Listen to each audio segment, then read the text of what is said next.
The story begins with a white-haired lady sitting drinking tea. At this time, everyone in the hall is gossiping about her. The girls say that this is the same lady that the prince was running after.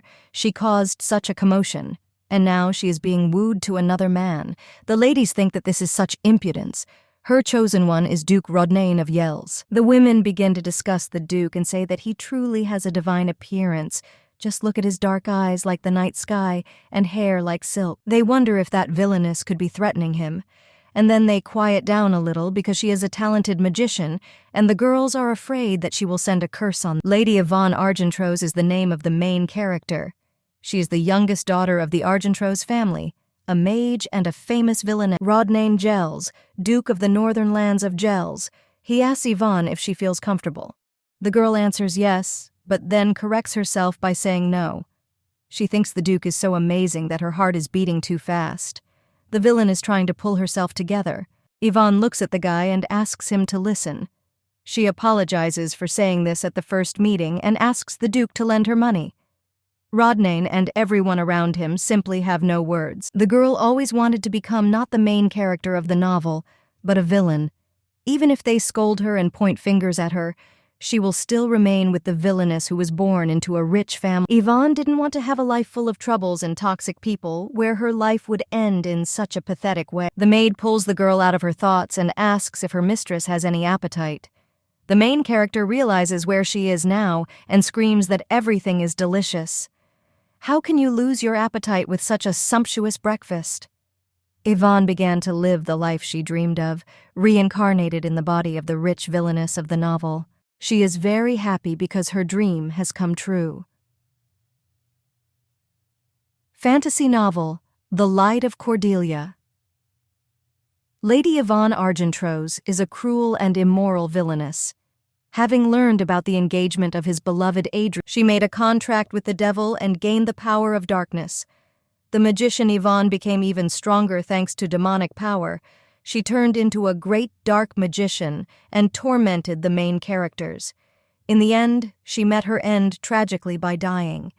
But the main character cannot allow such an ending, because among all the villains of the novels that she read, she envied Ivonne more than the others. She was the youngest daughter of the Duke. Her family owned an orichalcum mine and several mines for the extraction of precious stones. They had their own trading company that sold the best, and her father was the owner of a magic tower, because over the long history of the family, many magicians were noted in the family tree. Ivonne also had the same abs, an ideal figure and unique beauty, and also abilities in magic. She's just perfection. The girl thought about how in a past life she was an orphan, lived in slums, and worked endless hours at night. Compared to this, Yvonne's life is too much for her. Garden. That moment, the girl's task is to be happy for the two main characters and their happy ending. And one has only to bypass this mine in the form of the main characters, and Ivonne will never become a dark magician. The maid turns to her mistress and says that the Duke has come to her. The girl jumps out of bed and sees her father. His name is Kaiser Argentrose. He is the head of the family and the master of the magic tower. Yvonne's father says that he gave a probationary sentence and the young lady did not repent a bit for him. He asks his daughter what she is up to again. Before the main character got into Yvonne's body, she did something terrible. She threw a bomb at the place where the main characters were meeting. There were no casualties, but throwing a bomb was too much. The girl thinks that it would be better if she were reincarnated before. Therefore, as soon as she got here, she received a punishment that consisted in the fact that the girl had to sit in her room without leaving. She could eat whatever she wanted and lie on the bed whenever she wanted. The main character thought that if this is a punishment, then Yvonne is already wondering if she ate too much and rested too much. She apologizes to her father, says that she will be quiet, and think about her actions. But the father does not believe his daughter, and asks if she can sit quietly. After this, he calls the adjutant. The girl thinks that they want to kick her out, but the head of the family tells his servant to give Yvonne the task with those documents. The girl is shocked and happy that she won't be kicked out after all, but she has no idea what kind. The servant says that it will be too difficult for the lady, because the documents related to the March branch are, of course, a simple task, but the main character is already thinking about how many documents there are and preparing for the fact that she will have to work at night here too. Her father shouts that from today the girl will work 6 hours every day. Ivonne even rejoices at this fact. This is paradise for her, who worked 15 hours a day. Her father says he gives her at least a week to complete this task. If this time the girl runs away, he will cross her out of the family tree. The father warns he leaves the room, and the main character thinks that even though there was not complete harmony, she was glad that she had a family. On the first day the girl appeared in this world, her father called her crazy. Ivonne. The white-haired lady tells her maid that it's great that she wasn't kicked out. She claims that she wants something sweet, and the maid says that at this time, Rodain is working with documents. His servant asks if he is reading these documents again, but Hertz says that they were just lying in the desk. The ward says that, judging by the lack of news for 18 years, everything has long been forgotten there. The guy says that his father was worried until the end that he could not repay this debt. He even wrote a will so that his son would certainly fulfill his request if he returned. The servant claims that if necessary, they will right themselves, and there is no need to think too much about it. The Duke agrees, because there is no point in worrying about something that hasn't even happened yet. Ward, Zhenya speaks of her confidence that this man will not contact the Duke. Rodain says that this is said too confidently, but the servant assures that he has a premonition that never deceives him. The guy doesn't think it's right, but he'll try to believe him. Kaiser sits at his desk and looks at the documents in shock, asking if his daughter did it. The mentee says that she suggested a good idea. The father does not believe that Ivonne could do this. The servant claims that in this way it will be possible to immediately estimate the company's monthly sales. The method of organizing square tables is a real reform. He notes that he knew that Ivonne had a lively mind since childhood, but she turned out to be so unusual it's surprising.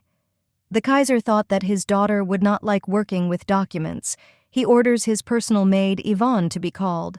When she enters the office, she greets her master. The main character's father wants to ask the maid a question, and he asks if she has noticed anything strange in Yvonne's behavior lately, because she is closest to her and probably knows something. The maid claims that she also wanted to talk to him, because to be honest, after the master assigned punishment to his daughter, she became very depressed. Kaiser is very surprised, because before she did not react when her father scolded her. The maid continues her story and says that her mistress began to eat about half of the usual amount. The father never ceases to be surprised, because his daughter has eaten 6 times a day since childhood. The maid says that she heard from other maids that the mistress cleaned up the work table in the office. Kaiser, noticing that his daughter has changed so suddenly, and there must be some reason for this. He thinks that this is most likely because of the prince, because his open refusal must have shocked his daughter. The father reproaches himself for not knowing this and only scolding her.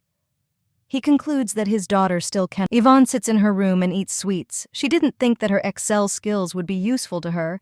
The girl was worrying in vain because she thought that something serious had happened. The maid tells her master that although the white-haired lady does not show it, it seems that everything is so. Ivonne, lying on the sofa, thinks that every day would be as calm. The Kaiser, sitting with a mug of tea, still can't stop thinking about what happened. He thinks that his daughter was so much in love with the prince, and he didn't even look in her direction. Ivonne is flexible, active, has a beautiful appearance and magical abilities, and she is also the eldest daughter of the Argentros family.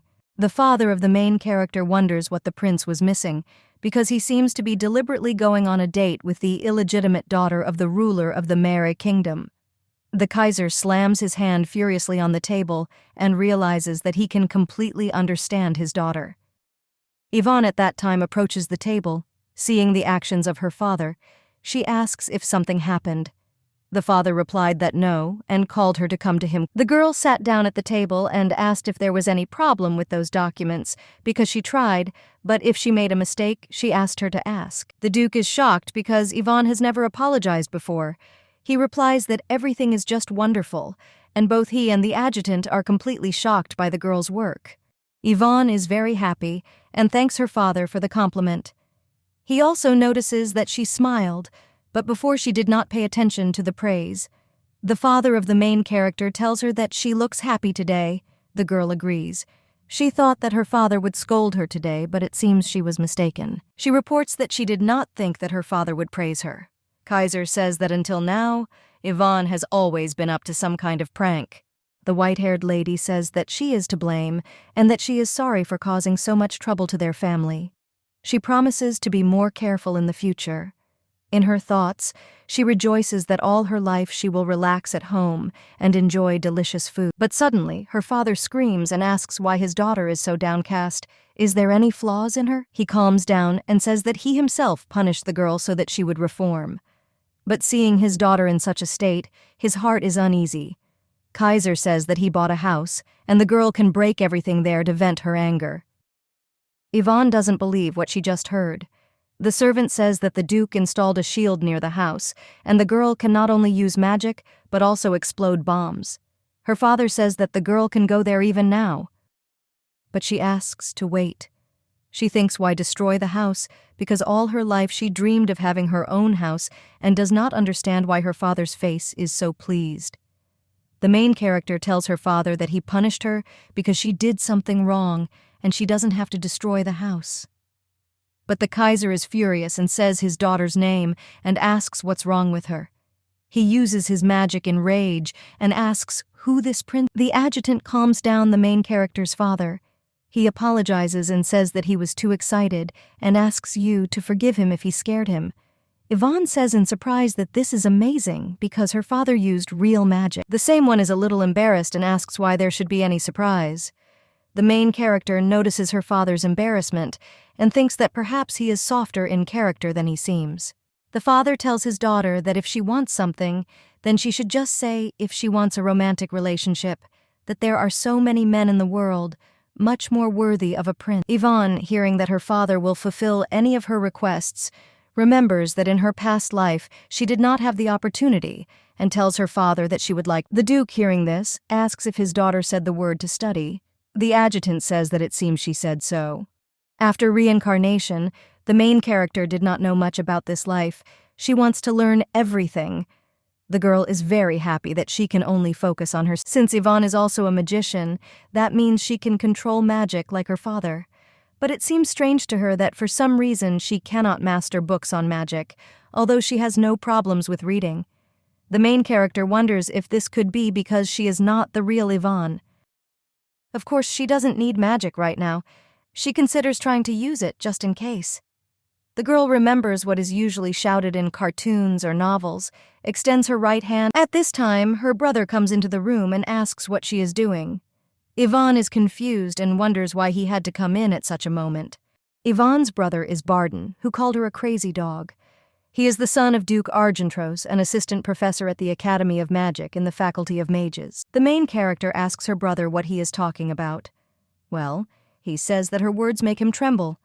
To begin with, he asks his sister to answer whether she herself put the sails in order and compiled the tables. He wonders why the girl suddenly wanted to study basic subjects. Yvonne claims that she just felt like it. The guy asks what happened to his sister and asks her if she wants the title. But the main character does not understand how her brother came to such conclusions and asks if he spoke for the title. He replies that it might be useful to replace the little duke. Yvonne screams in rage that she just wants to help her brother. Barden did not expect such words. He does not understand why the white-haired lady wants to help him. Yvonne says that previously the monster appeared once every 10 years. But now this period is becoming shorter and shorter. Her brother also knows about this since he participated in the battles. The last major battle took place 5 years after their appearance. It is obvious that the next war will be even larger and will most likely happen in 3 years. Barden knows, but asks what the girl's conclusions are based on. At first she doesn't know what to answer, but then she says that her conclusions are based on the fact that she studied history all day today, looked at when there were major battles, and checked for the presence of monsters in these battles. The main character handed the guy a piece of paper. He looked at it in surprise and asked himself in his thoughts how Yvonne found out this herself and collected the data in a table.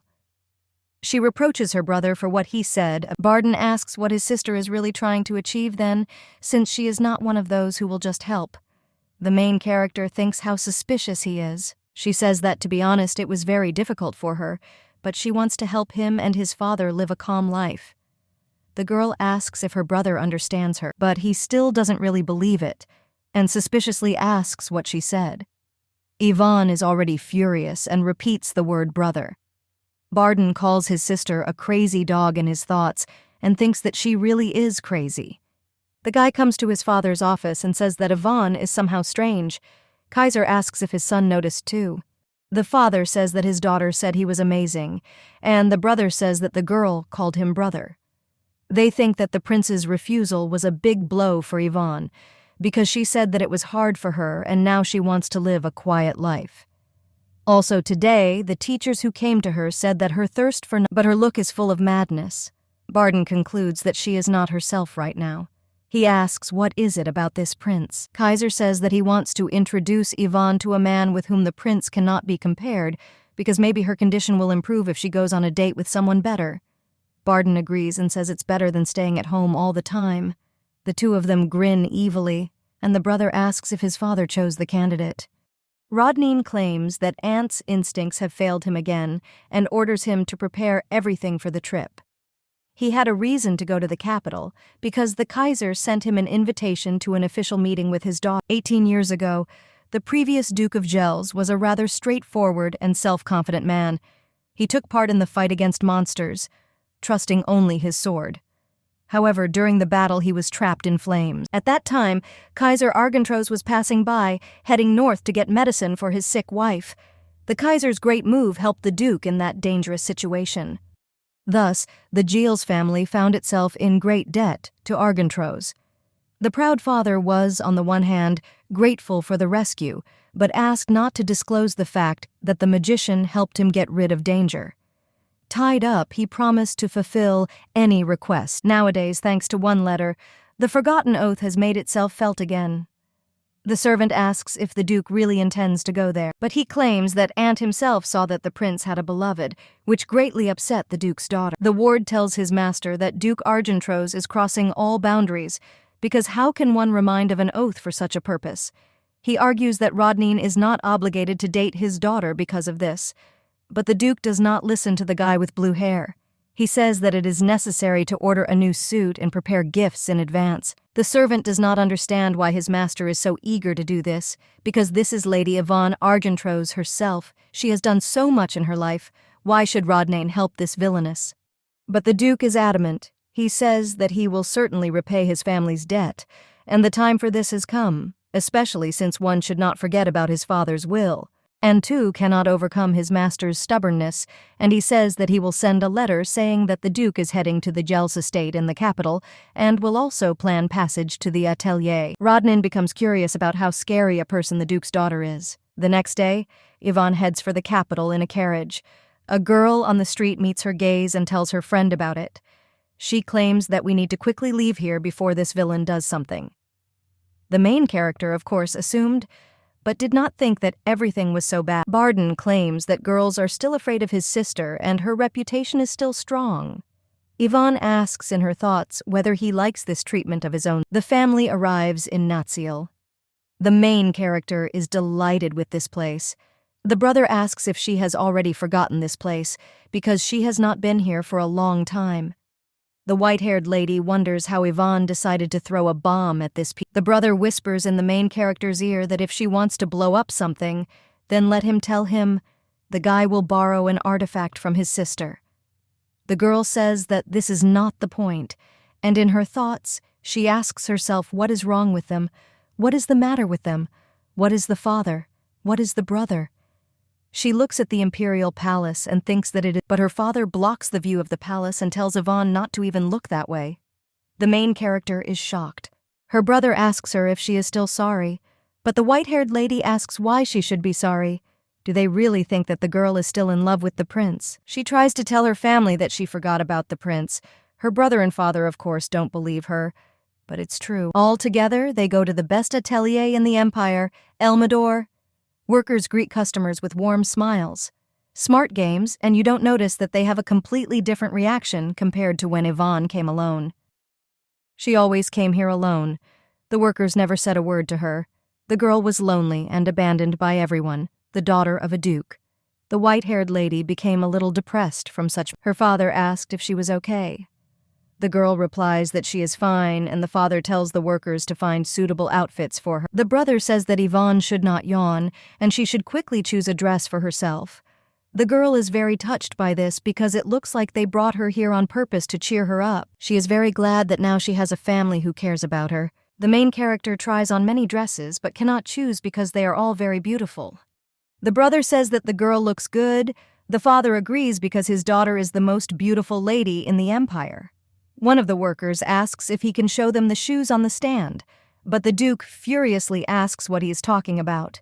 The brother says that the heel looks too high and dangerous for his sister. The father adds that she might twist her ankle.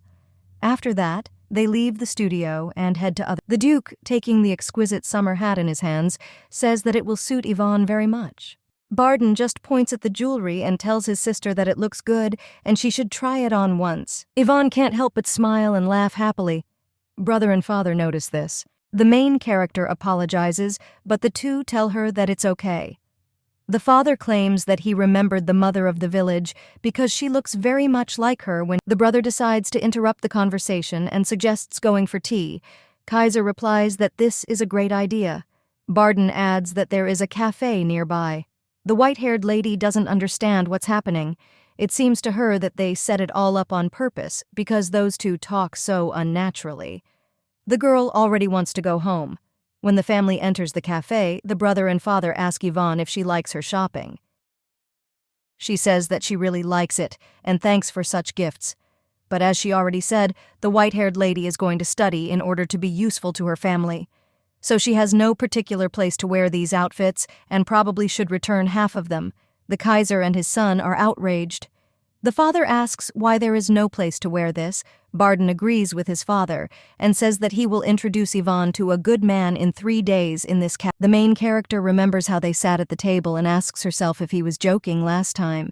Kaiser claims that he has already taken care of everything. And this man's name is Rodain Gels.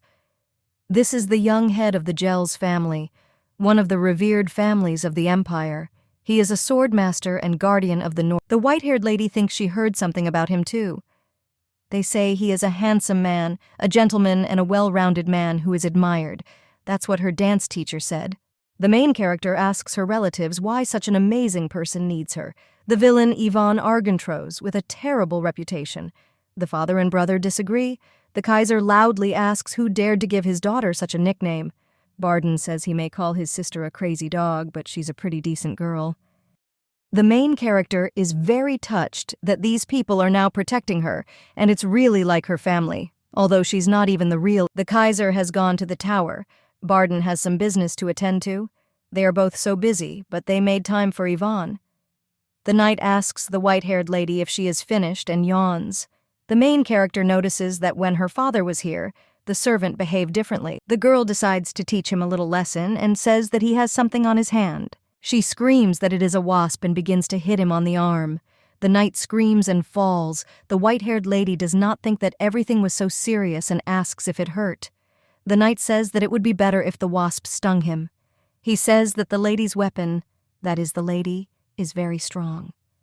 The girl looks at her hands with admiration and says that these are golden fists. Suddenly, she notices something wrong. Turning around, she sees a dark aura near her. The girl is scared by this and asks you if this is black haze. Whatever it is, it's unpleasant. The main character begins to trample on this aura. It begins to say that the girl is a great magician, asking if she thinks this is the end. Gives Ivonne goosebumps, because this nasty thing also talks. The knight does not understand what is happening and asks if his mistress is very angry. The dark consistency disappears, and the main character asks her servant if he saw it. There was something black and unpleasant there, but the knight asks what she is talking about and whether she is deliberately trying to intimidate him.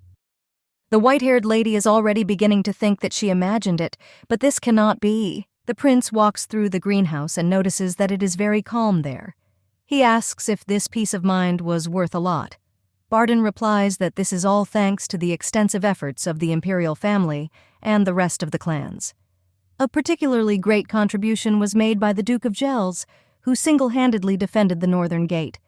But the white-haired guy could not even— Adrian Verbant is the crown prince of the Verbnit Empire and master of the sword. The prince says that he has heard that young Gels is going to visit the capital for the first time. Barden asks if this is true. He understands that this news has already reached the prince himself. Adrian asks if the arrival of the Duke of Yales in the capital is somehow connected with Ivonne Argentrose. The white-haired guy says he doesn't know. The prince claims that the girl is now studying history, etiquette, and even communication skills. He says that he understands the efforts of the main character because she is trying to take the place of the princess. But the guy intends to make Princess Cordelia his wife, and therefore Lady Ivonne. Barden is already losing his temper. He tells His Highness that he seems to be worrying in vain, because his sister has long forgotten the prince and started a new life, and Adrian shouldn't worry about it. But he only narcissistically tells the guy not to pretend because the lady will not be able to forget the guy so easily. The white-haired gentleman himself knows very well. Adrian continues his monologue and suggests that Barden try to renounce him for the sake of his sister. The white-haired guy thinks that if it weren't for the title of prince, then the one standing in front of him, Yvonne's brother, is still angry, but suddenly he sees a strange hand mark on the tree. He will wonder where he could have come from there. Pani decides that this needs to be written down, just in case, and sets a bracelet with a magic stone on the trail. The prince asks the white-haired guy if he is listening to him. Barden tells him that there is some strange trail behind him, but when His Highness turns around, the trace is no longer there. The prince says that it is just a tree, and assures Barden that he should not avoid talking and should better listen to his advice. The white-haired guy is already tired of this. He turns to His Highness and asks him to forgive him, but Yvonne has really already forgotten about the prince, so there is no need to pay so much attention to this. He and his father do not want Yvonne to take the princess's place. The prince is shocked by these words and does not know what to answer. Barden bows to the prince and leaves. During the war, he considered the guy not bad. The white-haired guy asks himself what Yvonne saw in Adrian and claims that she doesn't understand men at all. The girl's brother will try to prevent her from making such mistakes. At this time, the man coughing up blood thinks that the girl killed his evil spirit with one kick. He assures that she will pay for it and leaves a dark mark on the tree. The maid runs around the room with lace and thanks her mistress. Yvonne says that Carol has already said her 30th thank you. She completely understood, and there is no need to thank her anymore. The main character thinks about how her maid is enjoying several strips of lace. The maid asks her mistress why she immediately sat down to books when she returned. Yvonne says she's just looking for something. She needs information about monsters associated with the shadow, but for some reason it is not visible. The girl wonders what it was. She understands that Yvonne had many ill-wishers. She thinks the genre has suddenly changed to thriller. The main character cannot find anything in the books and wonders if there is other information. She asks her maid if she remembers that the girl told her not to touch under any circumstances. Carol screams that she didn't touch anything. The white-haired girl realizes that the maid knows something and asks. The maid screams that this is the right box, standing in the artifact laboratory, which is an office for making bombs. But the girl repeats once again that she honestly did not touch anything and assures that this is true. Yvonne says she knows and just asked. She thinks about the bomb-making room and concludes that Yvonne was really into blowing up buildings. She asks her maid to let her know if anyone wants to go there. Carol obeys and says that if she discovers that someone has entered there, she will immediately throw the bomb that is in the earring. The main character looks a little puzzled at the earring. She didn't even think that it was a bomb. She thinks that Carol stayed to work as Yvonne's maid for a At night, the white-haired lady decides to look into the laboratory. She comes into the room with a lamp. The girl thought that the laboratory would be dark and boring, but there everything was different. She starts looking at and touching everything. The main character finds the table Carol was talking about. She reaches out to the box. Having opened it, his girlfriend sees that there is only a diary there. She asks why it was so important that Yvonne gave Carol the bomb. The white-haired lady is trying in every possible way, but unfortunately, nothing works out for her. The main character thought that with Yvonne's strength she would succeed, but the diary did not open. Looking around, the girl notices a book on the shelf. She takes it in her hands and opens it to a page with a bookmark. On it, the main character sees the line, "Magical memory loss and a cure." The book falls out of her hands because the girl comes to the realization that the previous owner of the body had magical memory loss. Sitting at the table near the book, she says that she thought she could use magic because she is not the real Ivonne. It turns out she was sick. It's good that there is a method of healing. You just need to crush 1 kilogram of Teals crystal. And if you drink tea regularly, complete healing is possible. At the girl's glance, she comes across the price of the precious stone. 1 gram costs 10 million gold, and 1 kilogram. She looks in shock at such figures because for that time it was an exorbitant price. The Duke tries on a new suit, and rumors say that these clothes were made especially for him because they fit perfectly. Another employee claims that for their kind, it is most important. Having finished with the fitting, the Duke says to prepare everything according to these sizes. While he is changing into his outfit, the guy asks his servant if there has been any news from the north. Ant replies that fortunately, there is no news about monsters, and asks whether the Duke answers yes because monsters have been appearing too often lately. The maid asks her mistress if she slept well at night, because her complexion is somehow pale. Ivonne says no and says she wants to buy something, so she needs to look at her property list. Carol claims there have been no changes since the mine was last sold. The main character realizes what her maid said and turns around sharply. She asks the maid a lot of questions, why this mine was the last and whether there is anything else. Carol says that her mistress spent everything on loans from a magic company. Ivonne realizes that the daughter of rich people does not have a penny behind her. If you find out that in a dangerous situation she cannot use magic, then she tells the maid that she doesn't care what kind of jewelry and orders her to quickly pick up and prepare the magic ball. Carol compliments her mistress and says that she looks beautiful with any jewelry.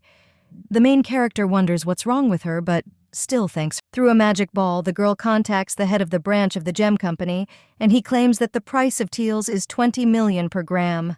The head of the branch says that the girl contacted them just in time. Now the price is very good. Last week it was 30 million. The main character asks if by chance there is any cheap Teals. Her interlocutor laughs at this and says that the girl knows how. After all, money is money, and this crystal is usually sold by the gram. And if she needs a whole kilogram, then most likely she will have to buy all the Teals that are in the empire. The white-haired lady in despair asks in her thoughts whether it is difficult to get. The maid calls her mistress, but she continues to think. The girl thought that in this life it would be easier for her. Ivonne looks at the mug she is drinking from and thinks that it looks expensive. The girl wonders how much such a cup could cost. She also thinks that if she sells the clothes, she will make a lot of money. The man's voice pulls her out of her thoughts and asks what the lady was thinking about so seriously. The main character remembered that she now has an official acquaintance with her fiancé. She asks for forgiveness. The girl already knew that the Duke was handsome, but she did not think that he was so handsome.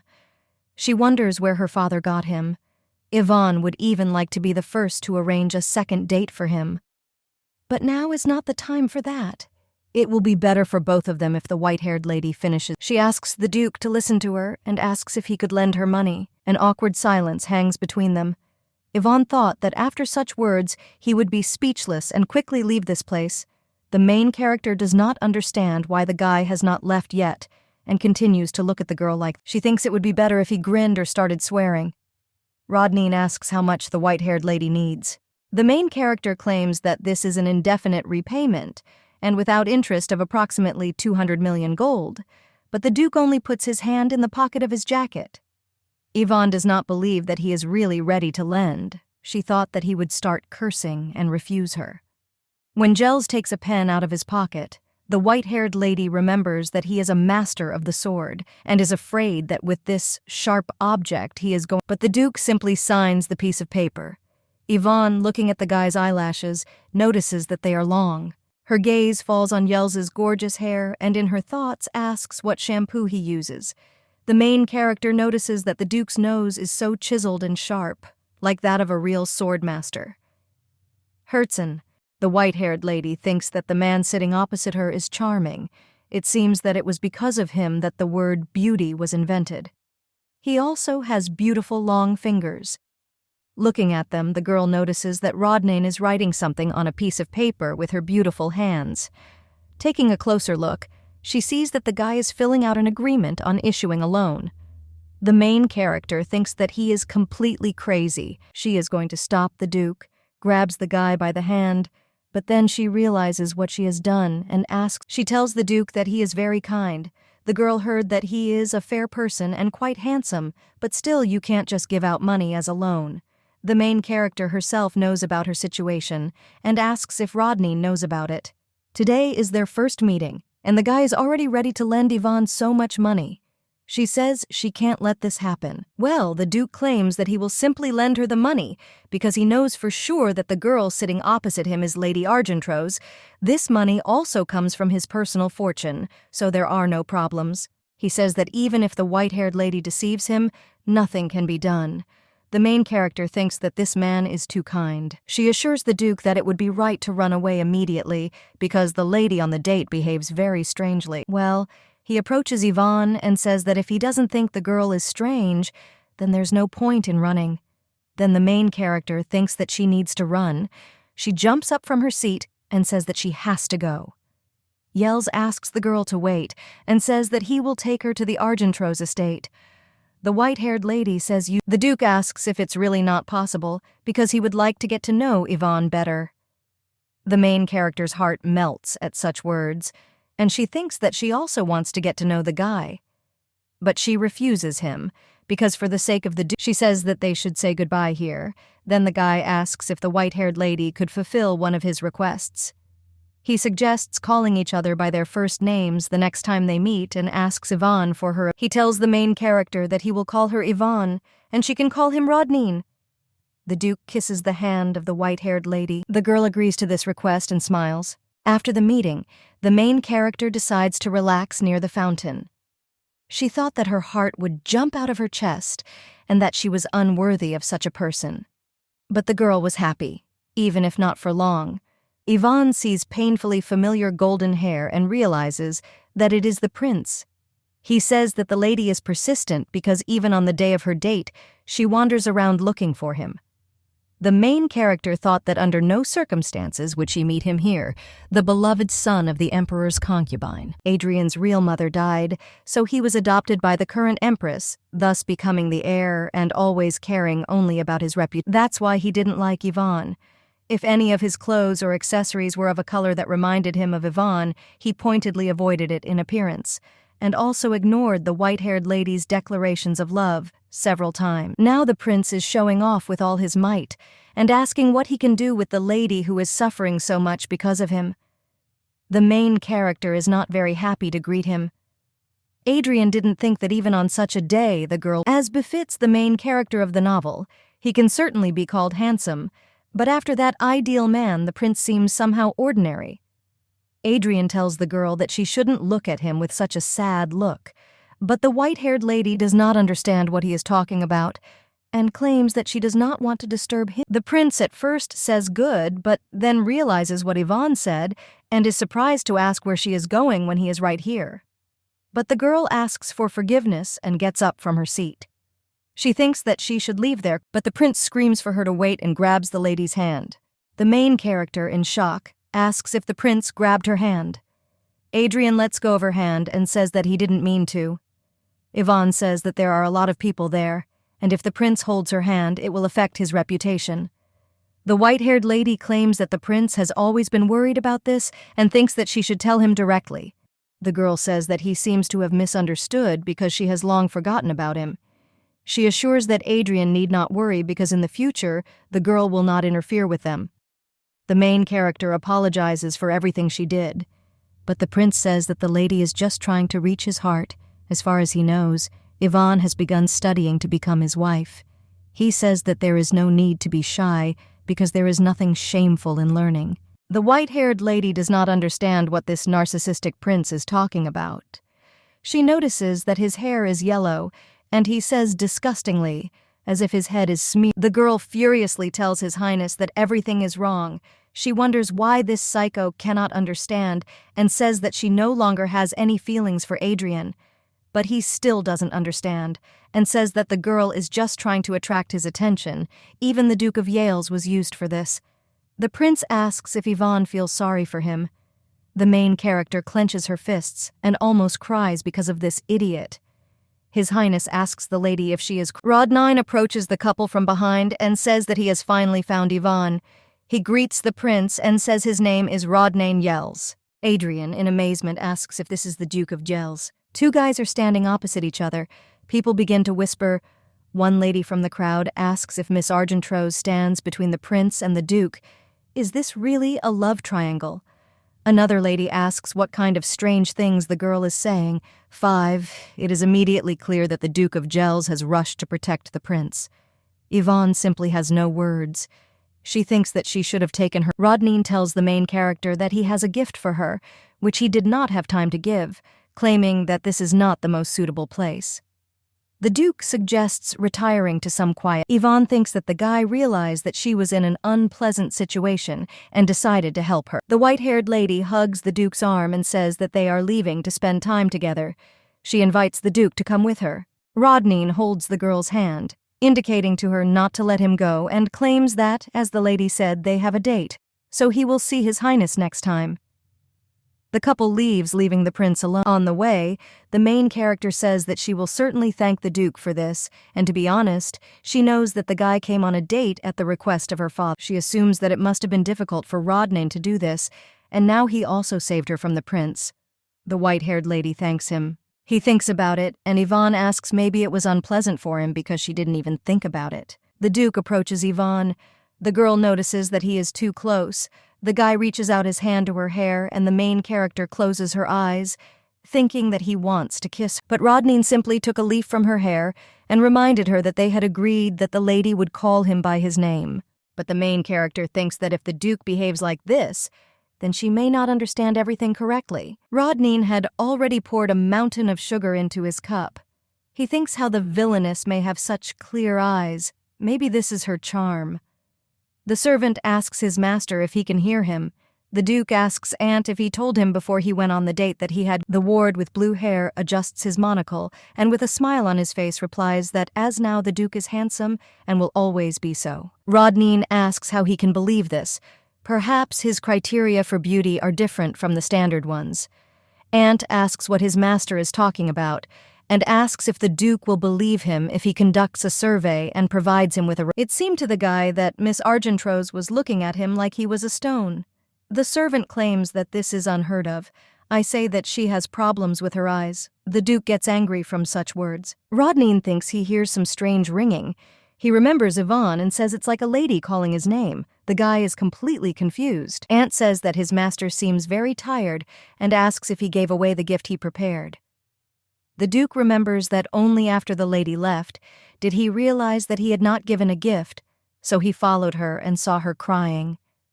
The guy thinks it was not easy for the girl to go on a date, and then there was the prince whom she had loved for a long time. Surely it was hard for the lady to see him, so hard that she took the guy by the arm to quickly get out of there. The Duke remembers how the girl thanked. He suggests that the girl might like blondes. Aunt reports that everything is ready for tomorrow's trip and asks when his master plans to leave, but he says that for now he will remain in the capital and orders his servant to find out if Lady Argentrose has any. The ward asks the Duke again. Rodain asks if Antu needs any explanations. He claims that they are not needed and he will try to find out. The guy, drinking his coffee, thinks about the strangeness of the fact that the girl asked exactly 200 million. Their family is considered one of the richest in the empire. Why would she need such a sum? This doesn't sound like the Duke, but he won't satisfy his curiosity for now. The guy doesn't finish his sentence and looks at the sunset. He thinks that it is very similar to Lady Argentrose's eyes, reminiscent of a precious stone, and he should have prepared a more valuable gift. Ivonne received a gift, opens it, and sees a bracelet with the Teals stone inside. She sees that there are at least 10 grams. If translated into money, it will cost a lot. And the girl notices that Rodain Yelles looks like an ideal man. He gave her what she needed most. The girl thinks that she may not get him, but she wishes him. Her brother and father come into the main character's room and they ask me if it's true that the girl met a prince on a date. The white-haired lady replies that she met him by chance. In her thoughts, she adds that to be more precise, it was in the square. She tells her family that they both work too hard and their complexions are terrible. The fatigue of the average Korean company employee is visible on their faces. They think that Ivonne has had a hard time, and she is also worried about them. The main character already regrets what she said and thinks that the guys will start lamenting again. Kaiser says that he sent his daughter on this date in vain. Because of him, she collided with the prince. The father apologizes for this. The white-haired lady says that everything is fine. On the contrary, she is uncomfortable in front of the Duke of Yales, because he had to go on a date with someone like her. The father asks his daughter not to say such words. They hurt his soul. The brother asks what it means to be with someone like her, because his sister is very smart and beautiful. The father says that he is proud of his daughter. Of course, there were rumors because of her character, but the girl realized everything, so she shouldn't. Ivonne smiles and says that there will be no more, so she decided to forget about everything that happened and start her own business. She thinks she needs huge capital now. She tells her brother and father that she needs money and folds her hands. The guys say how brazen she is, that is, how determined she is. The main character asks the Kaiser to borrow 10 million gold. She will pay it back. Rodain says that this is the price of several outfits, and he can give them to his sister just like that. But the girl claims that she does not want to and will write an official promissory note. She will take on a debt from her father, which she will certainly repay. The girl claims that she wants to gain trust. The father agrees, although he could also just give her money. After all, they are not only a clan of magicians, but also the owners of the House Company, which is a good chance to learn how to run a business. Ivonne thanks her father and says that she will not disappoint him. The Kaiser, standing in the evening with a paper in his hand, says that his daughter has changed a lot. Her determined look makes her even more like her mother. The father says that he is angry with the prince, but this situation turned out to be good. The brother asks if Ivonne said anything about a date. The white-haired man replied that she did not say anything. He hoped to arrange another meeting for them, depending on her reaction. Rodain assures that even though his sister has forgotten the prince, a person's feelings do not go away so easily.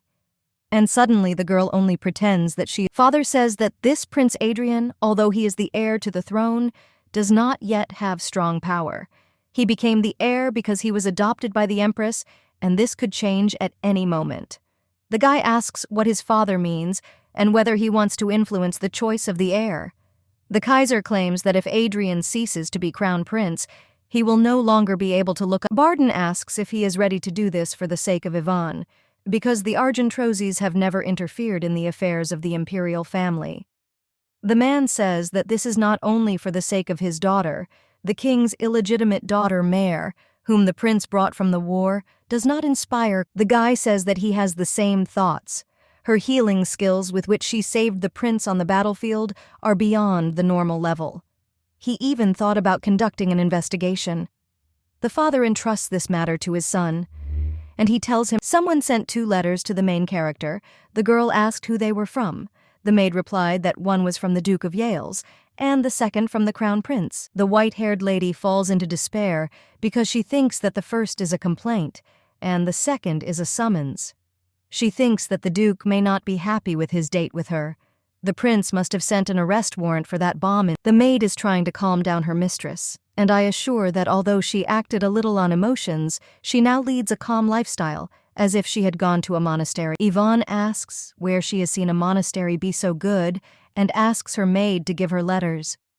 She opens the letter from the Duke first and thinks about what to do if it is really a letter of complaint or a demand to return the bracelet from. The girl remembers that day he was so caring and gentle. She reads the text of the letter. Rodain wrote to the girl that he really liked yesterday's date.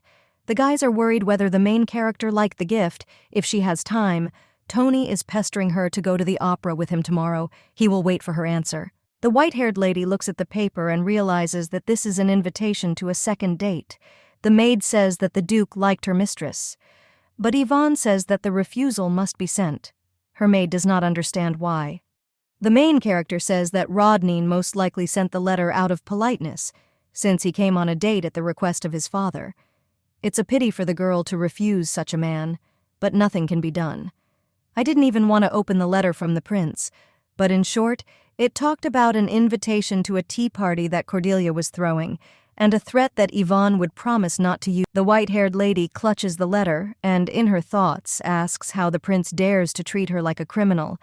She said that she had forgotten him, and now he suddenly felt sorry. The girl calls His Highness a lousy bastard. She says that she needs to write an answer and asks her maid to bring paper for. The prince is sitting at a tea party. The guests are talking about how it is not surprising that this place is called the Green Palace. The summer flowers look so bright and fresh. His Highness thinks that the girl really didn't come. And before, she tried to get an invitation in any way if she knew. Adrian wonders why the girl did this. Didn't she say those words in order to arouse the guy's interest? He thinks. Cordelia grabs the prince's hand and asks if he thinks it was very dangerous on the battlefield then. His Highness says that the girl saved his life, all thanks to her restoration magic. The guests begin to praise the lady and say that she has unique abilities. One of the ladies heard that thanks to them, Cordelia played a big role in the war, which was to be expected from Prince. The girl thanks the lady and says that everything is thanks to the skill that was passed on to her from her ancestors. After this, the guests begin to gossip about the date of the Duke of Yale's and Lady Argentro's. They say that the Duke is still in the capital. They say that the lady behaved very modestly with him. The girls are very curious about how they ended up on a date. They heard that he is very handsome and would also like to meet the. Cordelia clearly doesn't like this and decides to tell Marchioness Shelia and Lady Alanta that they both have such beautiful skin. The girls are distracted from the conversation. One of them says that lately she has been taking extra care of her skin. The princess asks them to share their beauty secrets. They say that she also has beautiful. At the same time, Ivonne was heading in a carriage towards the capital. She was looking at the contract for the supply of Rhodia herb. This is truly an ingenious product. It is inexpensive, so the girl was able to buy the rights to it. Rhodia herb is usually used as an antipyretic, but is not a good remedy due to the availability of more effective drugs. But that is if it is used as a remedy for fever. According to the plot, when Adrian and Cordelia returned to the capital, an unknown skin disease appeared among the aristocrats. Cordelia, who was an illegitimate child, was not accepted in high circles, but she found a way to treat this disease, thereby changing. That remedy turned out to be the herb Rhodia. Cordelia gave this herb to everyone for free, but the main character has no such desire because she is the villain Ivonne. Since the girl is in the plot of the novel, it is necessary to use all the information she has. She mentally apologizes to the princess, but she uses the Rhodia herb to earn 200 million. The servant informs his mistress that they have arrived in Nasiel. The white-haired lady thinks that the herb can be sold immediately, but if she wants to sell it at a high price, it is important to think about packaging. The product she's planning should look high quality and at the same time cure a skin disease. These will be natural handmade cosmetics. The main character needs to find premises for the store today and start production as soon as possible before the disease spreads. She looks at the Imperial Palace and tells the prince to drink tea with his bride while she goes about her business. Ivonne gets dust in her eyes because a strong wind has blown, and the Duke of Yale's is approaching the girl. The main character asks what brought him here. Everyone around begins to gossip about the situation. They, seeing the Duke, say that he is much more handsome than. The white-haired lady looks at Rodain and agrees. Because the Duke is truly simply incomparable, it seems as if he is all glowing. His appearance is captivating even if he is just standing, and even his cold gaze is attractive. It is a killer beauty. Rodain addresses the main character, but she turns around only when he calls her name. She apologizes and asks the Duke what he said. The guy says that even though the girl rejected him, he is very glad that they met by chance. The guy asks if the ladies' meeting is over yet. Ivonne says it's over, but she had personal matters to attend to. The main character is tormented by her conscience that she is lying. Looking into these beautiful eyes, Rodain says that this is good, and he was just about to take a walk. He asks if the girl will allow him to accompany her. She points a finger at herself and asks if the guy wants to accompany her. She doesn't understand what's going on because he asked for a second date out of respect for his father. But what's happening now? The ladies continue to gossip and ask what the Duke is talking about with Lady Argentrose and why they are together. They are already discussing the possibility that the girl might threaten him. Ivonne thinks that nothing good will happen if Rodain gets involved with this villain. In the novel, the Duke of Gels almost did not appear, only mentioned as the ruler of the northern lands. And this Duke suddenly goes on a date with Ivonne, who has fallen ill with a strange rare disease. After being reincarnated into her body, many events did not go according to the plot. Girls should behave more carefully with those about whom little is known, because the novel has too many contradictions. For example, a loved one turned out to be a traitor. It may be a simple courtesy, but there is nothing wrong with being. The white-haired lady says that in this case, it is better for the guy to go for a walk with someone who knows. Rodain, judging by the expression on his face, does not look very happy. He comes closer to the lady and says that this is an excuse to spend time with her. The Duke asks if Ivonne could just let him. The main character is very moved. The knight behind her tells his mistress how cruel she is. The girl still goes for a walk with Rodain. She released the accompanying knight and went with the Duke. It happened naturally. The guy told the servant to rest somewhere for now, but he heard these words and immediately rushed off. Now the girl thinks that it is dangerous for her to walk alone, but suddenly she will find herself in even greater danger. The Duke asks why the girl is accompanied by a knight and whether this is such a trick. The main character says that it is simply dangerous on the streets, but at the same moment she remembers that Ivonne was a magician who does not need a knight. At first, she didn't understand why the guy was asking her such obvious things, but for Ivonne this is far from obvious. She says that naturally she could do without the knight, but caution never hurts. Rodain looks forward coldly and agrees with the white-haired lady. He claims that there are too many scum in the world. The main character only hopes that she is not this trash. The girl sincerely wishes that it would be so and decides to change the topic of conversation.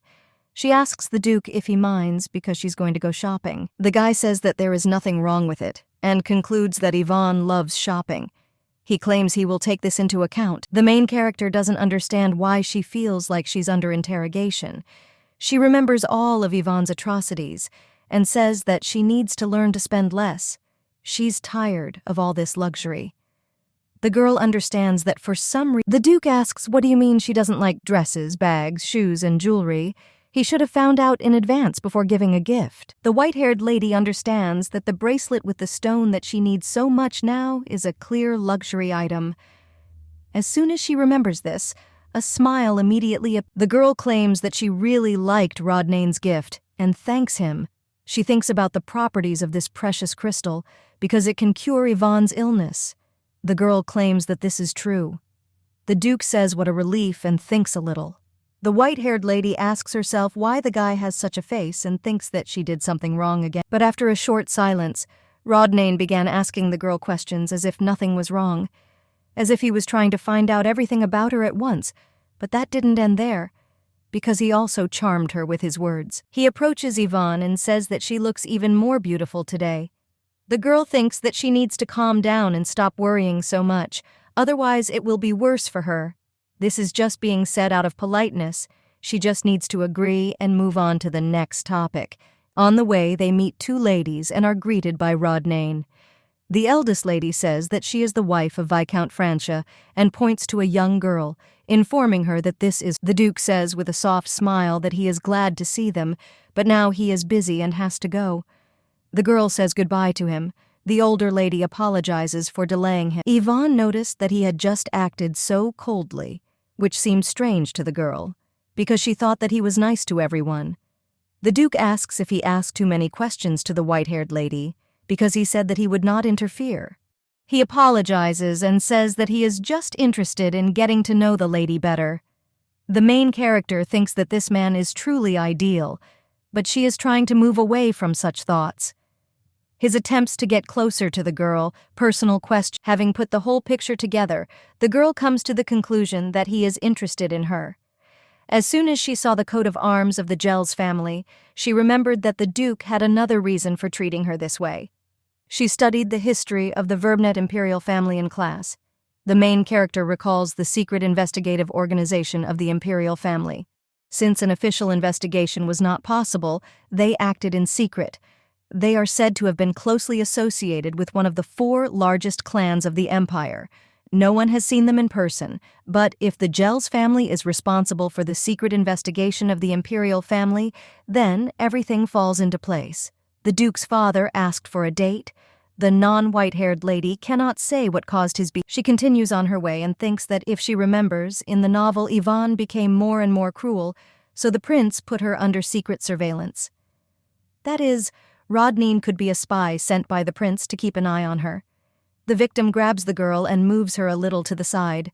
He tells Ivonne that she needs to look ahead when walking down the street. She almost crashed into a tree, so the girl should be more careful. The main character is a little embarrassed and thinks that the guy is being so kind to her on purpose to lull her vigilance. She thanks Rodain and promises that she will be. The girl thinks that this is even better. At the same time, she will demonstrate to the Duke that she does not pose a danger to Adrian. She thinks she will relieve Mr. Rodain of his duty. A white-haired lady enters a cosmetics store and begins testing the products. Her tag asks if she chooses cosmetics for herself. The girl claims that she does, but the guy says that she looks beautiful even without makeup and asks why she needs all this. Ivonne is embarrassed and says that everything is not so good. She thinks that Rodain is trying to point out that the white-haired lady is wasting her money. The main character sees that this store mainly sells cosmetics in bright colors, and she should go to another one. She reports this to the Duke. A couple enters another store and sees an elegantly dressed lady there. She greets the main character and the guy. The white-haired lady notices that the saleswoman recognized them immediately. The hostess is well-versed in representatives. Ivonne inhales and feels a wonderful aroma. It's the aroma of herbs. She tells the store owner that it looks like she uses herbs in cosmetics. The saleswoman assures that everything is correct and thanks the lady for noticing this. The girl asks if the lady can tell you about the product she picked up. The hostess takes the cream into her hands and talks about its properties. The main character understands that, after all, functional cosmetics have amazing properties thanks to herbs. She applies the product to her hand, and you notice that the owner takes pride in her products and they have a nice smell and texture. The white-haired lady thinks that she can make the necessary Mian cosmetics here with the help of the Rodia herb. She turns around and meets the Duke's gaze, who tilts his head with a smile. The girl remembers that the Duke gave her a bracelet, but she gave him nothing. He, of course, may turn out to be a spy, but this is the task of the prince and not the one who carries it out, and the boss is to blame, not the subordinate. The white-haired lady calls Rodain to her, then comes closer and asks what it is. The main character understands that she shouldn't think like that, but the Duke seems to her like an obedient dog. She puts a little cream on her finger and asks the guy to give her his hand. He doesn't understand at first, but then agrees. The girl puts cream on the Duke's hand and thinks that the guy's hands are very beautiful hands. Looking at his veins, she thinks that he seems very domineering. Perhaps such thoughts are unworthy of her, but let someone who looks at this hand and does not think the same. Ivonne asks Rodain how he is. Well, the guy doesn't answer anything. The main character begins to think that she behaved too rudely. The Duke might not like that she was touching him. The white-haired lady begins to worry and says that she just wanted to thank the guy for that gift, but offering hand cream to a man who often holds a sword, she claims that she herself understands that it was rude. The girl runs away and asks her to forgive her. Rodain tries to stop her and says that on the contrary, you need to take care of the skin of your hands. The guests in the royal palace are again gossiping about the Duke and Ivonne, and they have already heard rumors that they went on a date today. The prince approaches in the crowd with Cordelia. He claims that the event has already ended, but the guests are not leaving. He says he became curious about what they were talking about. One lady claims that nothing special happened. They were just discussing the Duke of Yale's and Miss Argentro's. They are rumored to be on a date, and the prince thinks and repeats the girl's words that the lady is on a date. Cordelia seems worried by the prince's behavior. The guests say goodbye to His Majesty, and he leaves grinning. He thinks that Ivonne is trying to make him jealous, and it's quite cute. Adrian finds it surprising that this villainess seems attractive to him. This time she tried her best. The princess looks very angry about this, but their prince rejected the villainess because he doesn't like her. But his facial expression and actions indicate obvious jealousy. Such feelings cannot be expressed by Cordelia squeezes the flower in her hand and says that it is necessary to draw his attention to herself again. She sees a guy walking down the road and realizes that it is Barden Argentros. During the war, with the help of healing magic, the princess managed to ingratiate herself with those around her. The only one who did not succumb to her charm was the Duke of Cordelia may be able to use him to regain the prince's interest in her. She doesn't dislike the guy, but she has no other choice. At this time, the couple leaves the store. The main character says that this smell suits the Duke very much, and he asks if the scent of a rose suits him. The white-haired lady says that it suits him very well and adds in her thoughts that everything suits. Rodain wants to ask Ivonne something, but her brother interrupts the Duke and comes between them. The main character asks where Barden is from here. Well, he says that rumors about their date reached not only the Academy, but also the Imperial Palace. The white-haired lady says that everything is not like that, and this is not. Yvonne's brother is greeted by the Duke and introduces himself. Rodain says that he is very pleased and claims that Barden is very similar to his sister. Like the Duke and I heard, he is a real handsome man. The guy thanks the Duke of Yales. The main character notices that Rodain even charmed her brother. He seems to be nice to everyone, regardless of gender. The heart says that he definitely wanted to meet him, and if Barden doesn't mind, he would like to invite him and Lady Ivonne to dinner. The brother grabs his sister's hand, apologizes, and says that this is impossible. He just wanted to tell him something. Barden says that Ivonne has been trying to start a new life lately, so the Duke should not instill empty hopes in her just out of curiosity. He asks his sister if this. The main character thinks that this is right. Only Hertz is watching her on the orders of the prince, and is not trying to charm. Rodain has this perplexed face. Barden is talking nonsense, but for some reason the main character is ashamed. The brother takes his sister away. The white-haired lady turns around and thanks Mr. Rodain for today. When the Duke returns home, Aunt says that he has completed the investigation into Lady Yvonne's financial condition that his master asked him to do. Rodain, with a gloomy face, tells his servant to report. The ward claims that she has no debts and she has not lent money to anyone. Everything is crystal clear. He asks what happened to the gentleman because he looks so puzzled. The Duke asks Aunt how he can confess his feelings to a girl who doesn't need money, expensive gifts, or dates. The servant asks if the girl herself said so, and says that if she doesn't need anything, it means refusal. In other words, the Duke was rejected. He is surprised that people but his master claims that the girl gave him a gift. Aunt says that she put a wall between them and gave reason to hope for more. The guy claims that the girl deserved the title of villain. The Duke gets very angry at such words and orders his servants not to dare talk. The ward apologizes and says that he is worried about his master. Rodain asks what is bothering the guy so much. He says that if you think about it, then his master for a lady is just one of the fish in her aquarium. The Duke asks what this means. Aunt explains that this is now a fashionable expression in the capital. It means that a person continues to meet with a fan, although they have the intention of developing this relationship, as if keeping fish in an aquarium. Rodain remembers the main character and says that if this is Yvonne's aquarium, then that's quite good. But the Duke thinks that it makes no sense for him to be in such an aquarium, because of this terrible prince, the white-haired girl does not allow anyone to be near her. He thinks that he needs to draw her attention to himself first. Therefore, first of all, we need to deal with the prince. He tells Aunt to send a letter to the third prince that he will pay him a visit soon. Ivonne. Now she is at home. She still explained to her brother that it was not a date. The same one says that he hopes that the girl is not interested in the Duke of Yales. But the girl assures that no, because they just met. Barden says that this is good, because the Duke speaks in such a soft voice that she herself will not notice how she will succumb to it. The girl asks her brother if the Duke charmed him, and he tells him if he could see his face when meeting him. Barden asks what she is talking about and what kind of face he had. But the white-haired lady says that she doesn't even know, because her brother. In the evening, the guy is taking a bath. He is really worried about his sister and she is just joking. Barden begins to use magic and uses it to spin water around his fingers. He thinks that his sister suffered so much because of the prince, and he cannot allow this to happen. He remembers Adrian saying that the lady wouldn't be able to forget him so easily. The brother thinks that if his highness had not been a prince, he would have killed him even then in the garden. Barden remembers that day in the garden he noticed a strange print. He almost forgot about it. The guy gets out of the bath and puts on a robe. He takes the bracelet in his hands and goes to the mirror. His brother looks at the bracelet with a purple stone. But looking in the mirror, he notices that there is something behind him. This is a huge scolopendra. Barden turns around in shock and asks what it is. It attacks the guy and knocks him to the ground. The bracelet jumps out of the hands of the white-haired guy and pounds towards the door. Barden doesn't understand how this nasty thing got there. He uses protection magic. This black haze looks like dark magic. My brother thinks who could have sent this monster.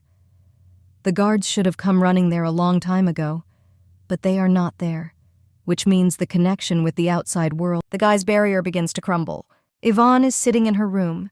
She asks Carol if she heard anything, but the maid does not understand what her mistress is talking about, and the white-haired girl thinks that she imagined it. But suddenly she hears another crash and runs out into the corridor. The girls go to Barden's room. The maid reports that this is the young master's room, but she hears absolutely nothing. Ivonne opens the doors and tells the maid that her brother is in danger. She asks the maid to call people. The girl understands that she clearly heard some kind of roar and the words of a spell. She ordered to call people, but suddenly nothing special happened. She would be embarrassed. The girl looks through the open door and sees her brother fighting a monster. She asks in shock what is happening.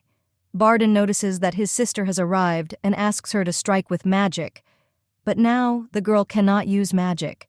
The guy notices that poison is pouring out of the monster's mouth and warns his sister. The girl gets very scared and a protective barrier appears around her. The brother asks his sister if she just woke up and tells her to quickly use magic.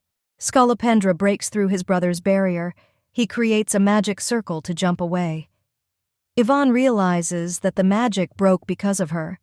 She would like to do something, but her body does not listen to her. The girl asks when Carol will return and whether Barden will be able to hold out until help arrives. Since the girl can't help, it's better for her to move away. Her brother begins to use attack magic, but the monster does not take anything. He thinks his sister panicked. Surely this is the first time she has seen such a monster. She was naturally confused in such a situation.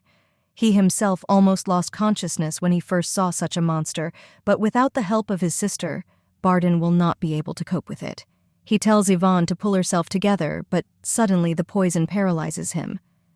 The guy is very angry at his powerlessness, but his sister may be in danger. Suddenly, the main character screams so that the monster does not move.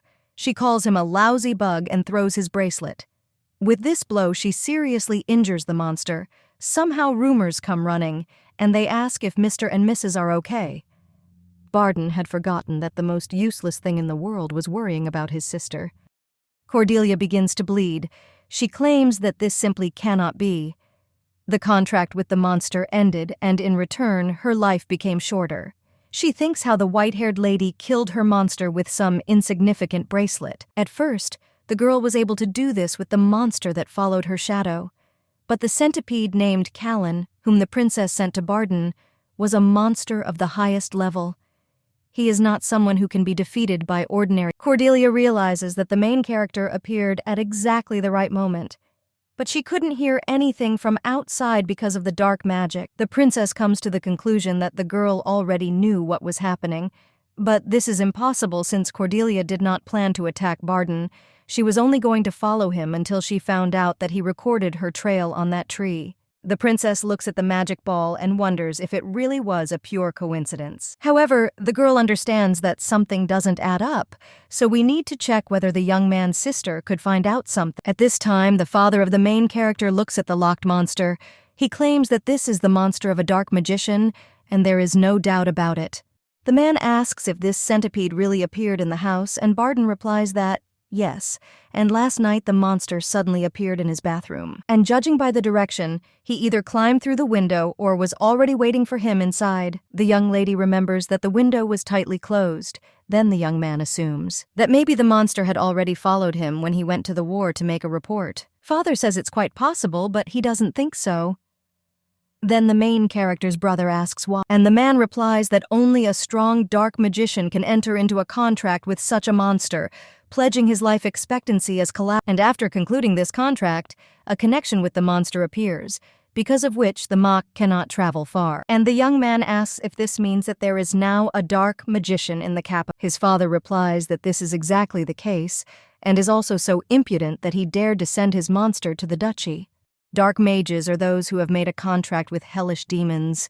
They summon monsters to cause war. The strongest of them can enter into contracts with monsters and control them, which is why they are even more dangerous. The Empire strictly punishes those associated with dark magic and also controls all information related to it. The young lady thinks how a dark magician walks freely in the capital of such a state, and whether it could be that what stuck to her shadow that time was also. Therefore, the girl thinks whether she should ask the Duke about this because he is the owner of the magic tower, and at this time her brother says that the situation is more serious than he thought, and asks what this dark magician is trying to achieve.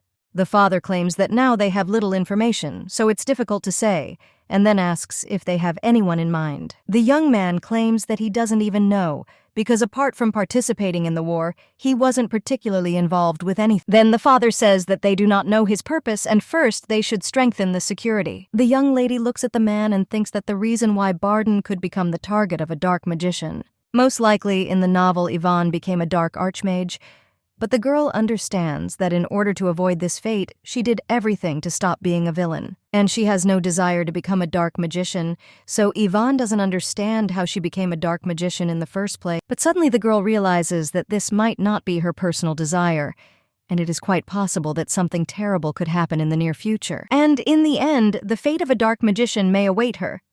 The young lady, thinking about this, does not know what to do. But her father turns to her and asks how the girl finished off this monster, because it has thick scales, which even powerful magic or the ball technique does not affect. Barden puts his hand in his pocket and doesn't even know how to explain all this.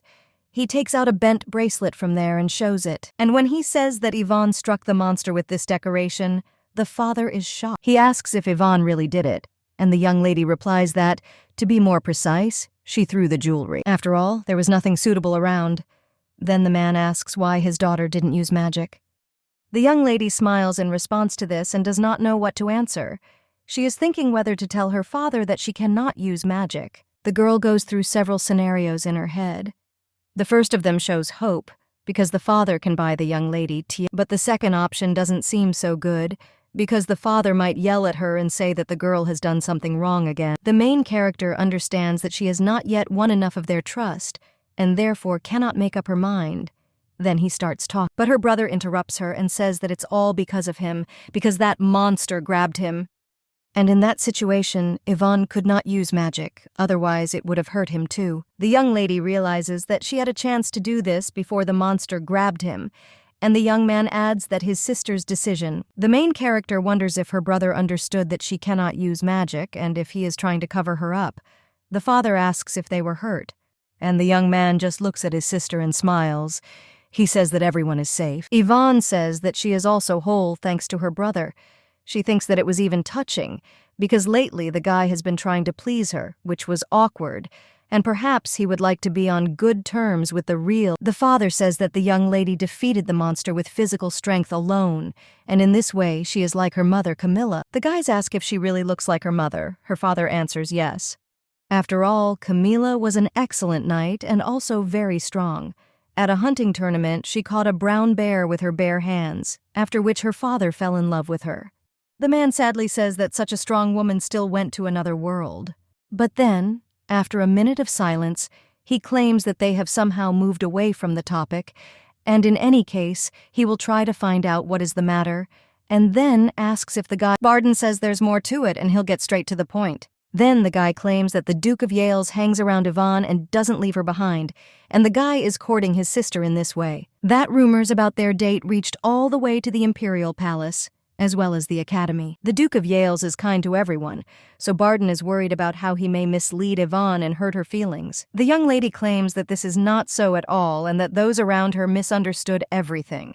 But the father cries out that if the Duke flirts with Ivonne again, then let the son immediately tell him and the father himself The main character only thinks why no one listens to her, but then the maid turns to them from behind the door and reports that a guest has arrived to see the lady. Brother and father are a little wary of this because this has never happened before, so it seems very surprising to them, and the main character asks who came there. At this time, Cordelia is standing on the street with a box in her hands, waiting for her to be let in. A little time later, the young lady is already sitting with a cup of tea. She realizes that the girl in front of her is very sweet, like the spring sun, and just looking at her you feel so calm, because it seems like the princess can calm even a monster. Ivonne wonders if she is the main character, Cordelia. Looking at her with silver hair, she realizes that she didn't want to meet her. But since it happened like this, she has the feeling that the girl is some kind of star. The young lady doesn't understand whether there was such a scene in the plot and why the princess came to her. The brown-haired woman just puts down her mug and thanks the girl for agreeing to accept her despite the sudden visit. Yes, then she says that, to be honest, she thought that the young lady would refuse the meeting. Cordelia says she knows what the young lady doesn't like. The lady with silver hair thinks that the main character knows about this and came anyway. Therefore, she thinks about what she wants to say that is so important, although the girl does not dislike her, and you think that you need to be kind to the princess so that she will stop being so wary. The lady with silver hair says that this is true and it happened, but now she has no reason to dislike the princess. The brown-haired woman tearfully asks if this means that the girl believes that she can win the heart of the prince. The lady with silver hair is shocked by this, and the brown-haired girl at this time thinks that the purpose of her visit today consists of the first is to check what Miss Argentrose knows about her, the second is to get rid of Barden's bracelet, and the third is to make sure that the young lady can no longer interfere with her plans. Ivonne at this time says that she does not know why the girl thinks so. But the main character interrupts her and says that Ivonne was recently on a date with the Duke of Yales. The brown-haired woman thinks that in order for the girl not to suspect her, some kind of reliable cover is necessary. Therefore, she claims that when she heard about this, she thought that Ivonne was trying to forget the prince, and finally admitted their relationship. The lady with silver hair says that the girl is absolutely right, and she no longer has any emotions for both. But the brown-haired woman only asks why the young lady then specially catches the prince's eye. Ivonne asks what she's talking about, and the girl claims that the young lady was on a date in Natsiel, which is located not far from the Imperial Palace, and even started the brown-haired woman says that as far as she knows, this method is constantly resorted to in high society. Hey, a girl plays for the public by choosing a wealthy and influential partner to attract male attention. The young lady is shocked by such a statement, and the main viewer continues and asks whether the girl is using the Duke of Yales to make the prince become interested in her. Cordelia thinks that the excuse that the naive princess is burning with jealousy and comes to her rival is excellent. At this time, the father almost burns with anger. He and his son are outside the door. The man screams for the young man to let him go and asks if he heard this nonsense. But Lisa Barden tells her father to calm down because if he gets angry with this princess now, it will only hurt Ivonne. The father cries out and asks his son to stand and watch this. He claims that as a father and Duke of Argentrose, he is not able to calmly observe this conversation, and asks if the third prince has still sent an answer. Barden says that he completely forgot to say that the prince wrote about feeling unwell and therefore refused the meeting. At this time, the blonde, after burning the letters, says that this is a little surprising because letters came from the most famous and influential dukes in the empire. This young man is Felix Delk-Verbant, the third prince. Suddenly, someone turns to the blonde and offers to look at something. The young man already thinks that it's a pity, but he won't be able to meet the dukes. He approaches an old lady who says that the grass has a beard and looks like it's a man. The blonde man comes up to his mother and says that it looks like that. He understands that he must protect his mother and his peace of mind. 18 years ago, Empress Giselle, who lost 2 children, she adopted the son of the concubine of the 4th prince Adrian and proclaimed him crown prince. The aristocrats whispered among themselves. One of them claimed that the 3rd prince Felix, the son of concubine Evelyn, was an intelligent and capable person, but he did not understand why the Empress decided to make a 4th. And the second man claimed that, in addition, the 4th prince was born from a woman. Chili's mouth was quite ordinary. After this, that part of the aristocracy that supported the 3rd prince began to express their discontent. They wondered whether it would be better to convince the emperor to change this decision, but after the meeting of the aristocrats with the emperor, the head of the empire called Felix. The boy greeted Her Highness. The Empress claimed that he looked weak and asked if anything hurt the boy. The young man claimed that no, and he was completely fine, but the head of the empire said that it was okay if the boy sometimes behaved like a child and was a little capricious. After all, it is immediately clear from him that something has happened and he will tell the doctors. So let the young man go to them and take the medicine.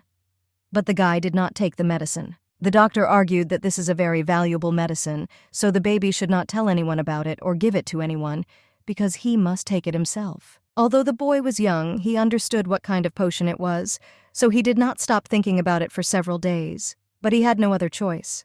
The young man understood that if he were not there, then his mother would be able to live in peace. But after drinking this liquid, he realized that there was water there, and then he heard his mother scream in his room. The boy immediately turned around and began to run into the room, and when he entered there, he saw a terrible picture of his mother lying on the floor. The maid claimed that, fortunately, the lady was saved, but I greatly influenced her state of mind, which may last her whole. Now she is holding flowers in her hands and claims that Felix loves them very much. The young man asks if his mother planted them for him. Previously, she answers that, yes, she likes them too, and she likes her son too. The blonde thanks his mother. He understands that he got this life thanks to his mother's sacrifice, and to protect her, he should no longer be seen. He remembers how the woman said let him go to the doctors and take medicine from them. A short time later, the father of the main character is in the magic tower. He realizes that the third prince's answer about the state of his health is a clear excuse, and it looks like the guy is afraid to once again catch the eye of the Empress. The man wonders if Felix really thinks he can protect himself and his world in this way. After all, if so, it's too irresponsible. But suddenly the young lady's father bumps into someone. The stranger apologizes and says that he blocked the Duke's path. The man claims that there is nothing wrong. And when he looks up, he sees a brunette. The young man asks if the man is the owner of the tower and claims that they have not seen each other for a long time. The brunette claims that he is Rodain Yales, then bows his head to the young lady's father. The man apologizes and says that the young man has grown so much that he did not recognize him, and Rodain has become as handsome as his father. The brunette thanks the owner of the tower and says that he is the same as the young man saw him in childhood, and a similar time passes by him. The father of the main character understands that the guy is really unusual, as he heard, because his appearance and manner of speech are very good. The man is very wary. He understands that he made a mistake and thinks why he arranged a date for his daughter with such a young man. The man thanks him for such words, and then asks what Rodain is doing in this tower. The brunette says that, to be honest, he came to find out if there was a teacher for a newbie. The father of the lady with silver hair asks why the guy needs this, since he is already a swordmaster. The young man looks at the man and says that after his arrival in the capital, he saw many magical objects that simplify life. And the magic impressed him very much, and most importantly, there are monsters that can only be defeated with the help of. Moreover, you can also heal, which can be useful in war, but then the changes will affect the entire Yales family, who protects the northern lands. The man thinks how in a family that sacredly believed in the power of the sword, there was such a wise young man with deep thoughts. Kaiser's level of alertness immediately decreases, and the young man says that the owner of the tower once helped his late father. Therefore, he always treated him with great respect and gratitude. The main character's father waves his hands and says that he did what he had to do and says what a modest guy he is. And the young man only adds that the man is also a wonderful person who raised such a beautiful daughter. The Kaiser understands that in addition to a trained body and a pleasant character, the young man also understands people, and perhaps he is much better than the man thought. The young lady's father claims that everything is true and that he has a beautiful daughter. The Duke then says that he cannot understand the man who hurt her. Then the young lady's father cries out that everything is exactly like that and asks the Duke of Yales if he thinks the same. Kaiser says he has a lot to say about this guy. When they are already heading to the office of the young lady's father, he says that everyone reveres the prince as a war hero, which is why he behaves so arrogantly, and besides, he has a lot of problems. A little time after the owner of the tower expressed everything, he thinks that his soul became lighter, but he didn't even expect that they would be able to find a common language so quickly. The man asks how about we continue the conversation. The brunette says that it will be an honor for him and he will certainly come. The Kaiser says goodbye to him and says that then they will meet in the evening. Now the main character is sitting with Cordelia, but the girl understands that something is wrong there. Therefore, she asks the young lady to answer honestly. She understands that if this is the same Yvonne Argentro's, then she should have already gotten angry and lost. But the young lady just calmly asks if this is all the princess wanted to talk about. Cordelia is shocked by this, and the young lady says that she was just curious because the princess arrived at such an early hour, so the girl thought that she had some serious business. The main character only wonders if the girl is really testing her, because judging by this strange manner of speech, it feels like Yvonne is interrogating her. But who knows? Maybe this girl is much more dangerous than she thinks, so the princess decides that she needs to get rid of her before things go too far. The brown-haired woman cries out what could be more important than this, and claims that it seems the young lady still has not understood the whole essence of the situation, and although she can say that she did not have any intentions, after all, she is the same villain who is ready to do anything just to get the prince.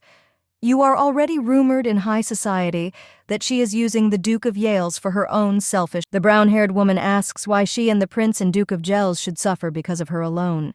Cordelia tells her to answer directly unless she's the type who likes a tarnished reputation. The princess understands that if she adds fuel to the fire to anger the girl and make her go crazy, then she will destroy. The brown-haired woman thinks that, as she always does, she will destroy what is bothering her, burn it and break it so that it goes away on its own. The main character thinks that she will turn the young lady into a criminal who tried twice and will also kill the future wife of the crown prince. And what could be better than such an ending? Yvonne raises her hand, and the main character becomes a little wary. She understands that the girl was caught and now she will ruin her own life. But the main character only sticks a fork into the cake. She claims that, of course, it's a pity that such rumors are, but she just told the whole truth about her feelings. Cordelia is shocked to realize that her plan didn't work. Yvonne claims that the most important thing is that the prince has such a sweet bride and he pays absolutely no attention to her. Then the lady with silver hair asks why he should be. She takes the teapot and says that if there are any problems, then it is best for the princess to talk about it with the prince in person, and you shouldn't involve strangers in your affairs. This makes the main character blush and scream, but then Barden comes into the room and says that this is enough. He claims that he was passing by and overheard their conversation, so if the lady continues to insult his sister, the brown-haired girl thinks that the guy himself treated his sister as if she didn't exist, and now he's suddenly pretending to be a caring. But the girl understands that nothing can be done and she will have to retreat, so Cordelia needs to come up with another plan to harm the girl. The brown-haired woman says that she is ashamed of her behavior because she could not control her emotions and allowed herself too much, although this is just an excuse. But she was confused by this gift from the prince. The main character, looking at the box, asks what is, and the girl claims that there is a gift that the prince gave to her through the maid. Barden just asks what this has to do with this. Cordelia, with a sad expression on her face, says that this gift was not intended for her because the young lady herself will understand this when she reads the note, because it is her gift. Barden just looks at the box, puzzled, and the main character says that she will not justify her behavior, but wants them to know that she did not have any ill intentions towards the young lady, so she bows and leaves. Yvonne and her brother just look after the main character, after which Barden turns to the young lady. He asks how his sister endured this with her character, and the princess even leaves there alive. Yvonne just smiles in response to this. She says that all this is thanks to, after all, he couldn't find a place for himself standing outside the door, so the girl was afraid that if she did something, the guy would lose consciousness. Barden just asks how she knew and when she realized it, but the young lady only says that she has good hearing and she forgives what the young man overheard, but only today. And in her thoughts, she adds that these are not just words, because she is really glad that Barden was there, because she could say whatever she wanted, because she knew that the young man would take action if something happened. The girl remembers that even she was angry, and the lady with silver hair is afraid to imagine what the real Yvonne would have felt. She thinks that this meeting would not have ended with just one conversation, and, at best, it would have taken 30 weeks to completely recover from the wounds. But Barden heads to the door and says that about this box, let the girl not dare open it and let him give it to him, because he will throw it away on the way. But the young lady claims that there is no need and she will figure it out herself. Then the young man, closing the door, tells her to throw it out herself because he will check when he returns. Ivonne is now looking at the box and wondering what could have made Cordelia so angry. The princess, while in the carriage, calls for Pamber, after which an evil spirit appears in the air. He asks if the young lady called him, and Cordelia asks what's wrong with the bracelet. Pamber claims that he found it and asks if he should destroy the bracelet right now. The brown-haired woman says that if the bracelet disappears immediately after her visit, then they may suspect her, so they can observe it and then destroy it when the opportunity arises. The girl understands that the bracelet has been resolved and only Miss Argentrose remains. The princess heard that she had changed a lot, but thought that it was all a trick. The prince asked the servant if the lady had been leaving the house for several days, and the young man replied that, yes, she was thinking about her behavior, and was also being careful in her actions. The blonde asked who would believe that the young lady was thinking and being careful because the girl was a dangerous person who almost killed Cordelia, so the service should not lose vigilance and continue to monitor. The princess understands that people do not change so quickly, but today the lady she met did not look like the villainous Ivonne. Cordelia turns around and thinks that she is not at all moved by the gift that the prince supposedly sent. The princess suddenly thinks that she really is using the source of the sun, because it is a means of raising the mood of stupid aristocrats. It was added to water while taking a bath to make the skin more radiant. But if you constantly use it, then the drug, on the contrary, can cause an unpleasant-looking skin disease. And the princess is the only one who knows how to treat this disease, that is, only she can become their savior. And when they begin to praise her for this free salvation, she will tame the lady in the same way. Cordelia sighs heavily, and the spirit asks if there are any problems and if the young lady wants to help. The princess only asks what it means to help and what the spirit is talking about. Pamber claims that he saw something before leaving the room. After all, the girl also emanated dark magic, so he thought that the princess was trying to lure her to. The main character is shocked by this. The girl thinks why she didn't realize it earlier. After all, if the young lady is a dark magician, then it is clear how she found out about the monster and why she heard sounds despite the barrier. Cordelia didn't think she would turn out to be a dark wizard. The girl thanks Pember for the valuable information and tells him to return to the estate and finish his job, but he must be careful not to be noticed. The brown-haired woman understands that she seems to have found a way out because all she has to do is accuse the young lady of using dark magic and the Imperial Palace, and getting evidence for the main character is not difficult, so she will certainly marry them, even if you have to remove those who are in the way. At this time, the Duke on horseback passes by. The guy realizes that he has been invited to dinner and wonders if he is going too early. Then he comes closer to the mansion and wonders if he will be able to see Ivonne today. But suddenly the young man sees a lady with silver hair open the window and then throw something. It turns out to be a magical earring. The Duke is a little wary, seeing how strangely it glows. But then the earring explodes. 15 minutes ago, the main character was reading a sheet from the prince. It was written there that the young man was very sorry, because Ivonne did not come to the tea party where he invited her, and the prince assumed that she was. But he was visited by thoughts that he had treated the lady too harshly. Ivonne, what could she do upset? Also, while drinking tea, he accidentally learned about this bath product, which is popular among young ladies, so he thinks that it is for lady with silver hair. Now she understands why the main character was so angry, because the young man behaves disgustingly. The girl looks at the bath product and thinks it looks quite expensive, so it's better to throw it away. But suddenly, from behind the doors, the maid turns to Madame et Ivonne tells her to come in. Then the maid enters the young lady's chambers and reports that a message has just arrived from Ferretro, that they can start making cosmetics from grass rhodia. The lady with silver hair asks if this is true, and then says that this is great, because now all that remains is to decide what kind of products they will produce. Carol asks if the lady has, and the girl says that she doesn't even know. She remembers that the letter said that this bath product is now popular among aristocrats. And this is an excellent example of a product that will be in demand in the summer. The young lady is wondering whether it is worth taking advantage of this, because rumors about new cosmetics will quickly spread. Then she jumps up from her seat and says that she has decided that they will make bath products. The maid says it's a great idea. And then he asks if the girl has a source of the sun in her hands. Ivonne asks if that's what this thing is called. The maid replies that, yes, this is the same product that makes the skin look like silk. It has become so popular that now it is not easy to purchase even for a lot of money. The main character asks how much they sell such a product for. Then Carol thinks about it and says that as far as she knows, one bottle costs about 10 million gold. The main character is shocked by the amount announced. She realizes that she almost threw away 10 million. The young lady puts the money back in the box and thinks that she should keep it and then sell it. The maid's wife asks if this is by chance a gift from the Duke.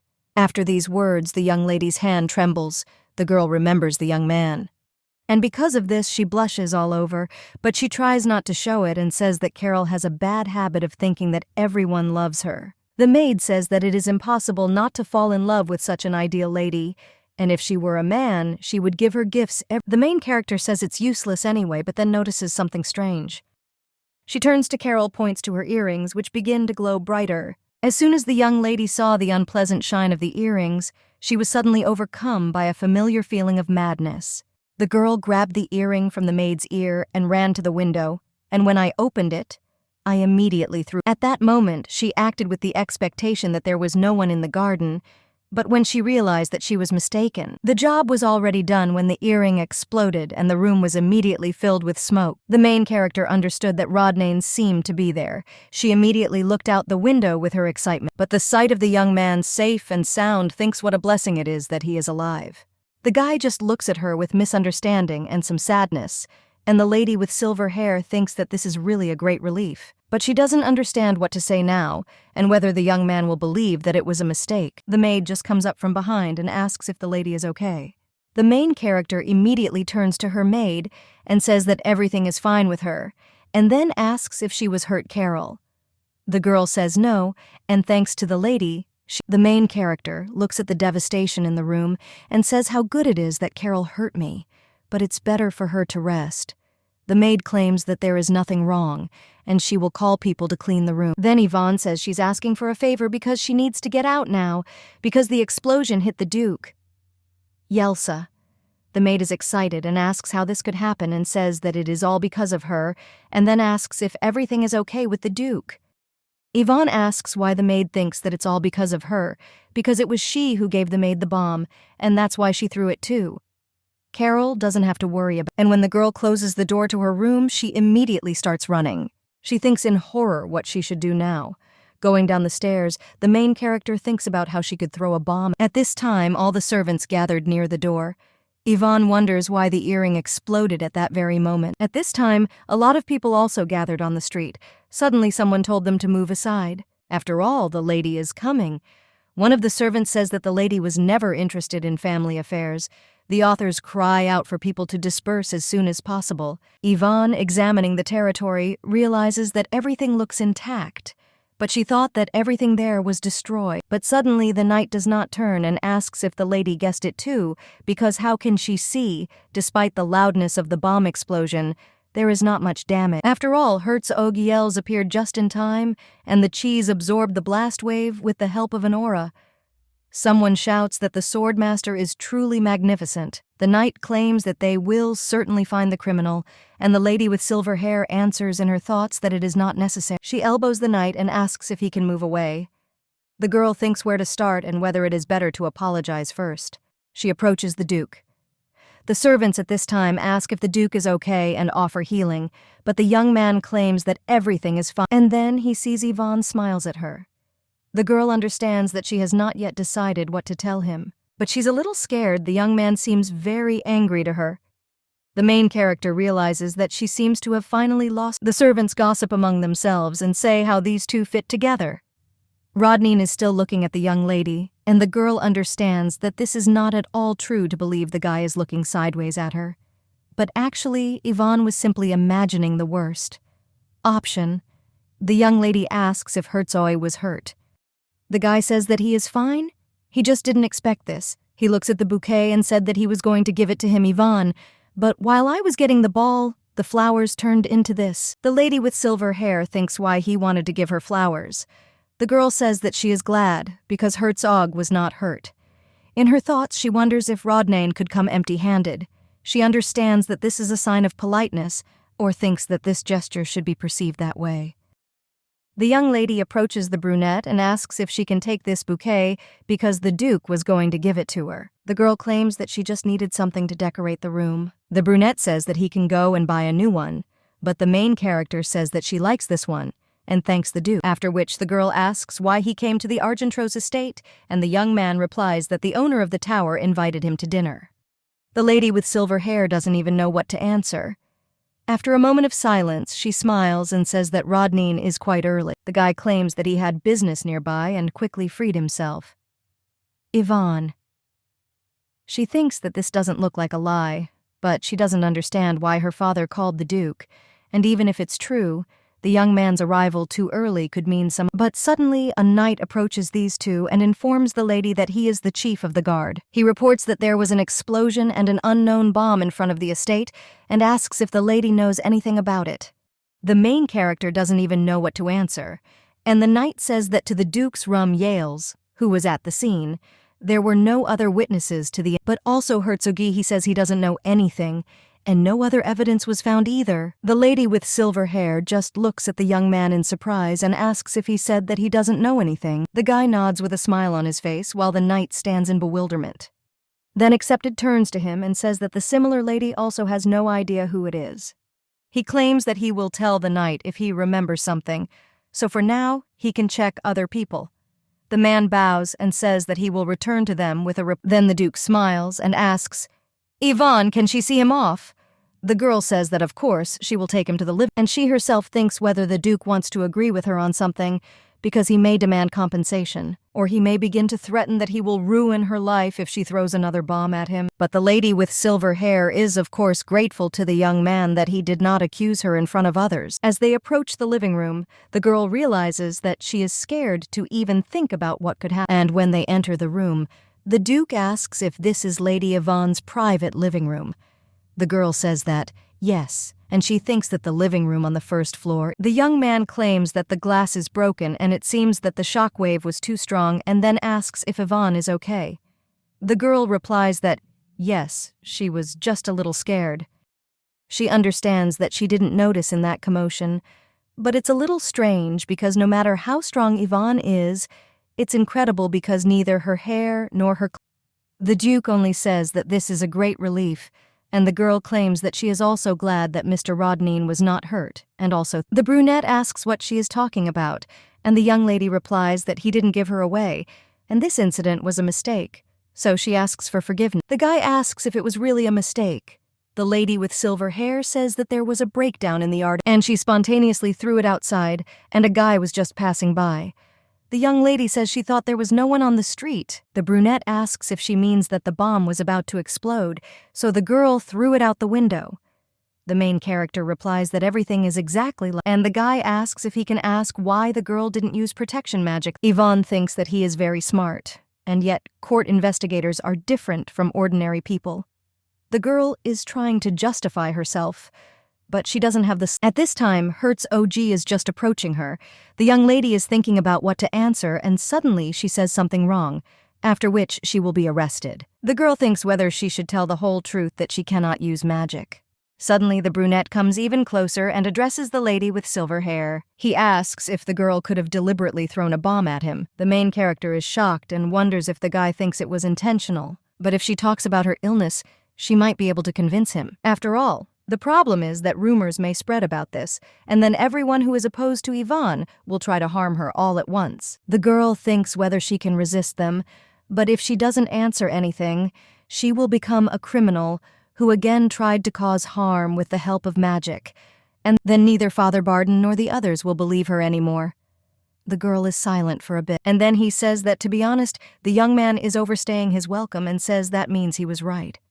The main character, shocked by this, asks what he's talking about, and the Duke asks if she tried to test him like that.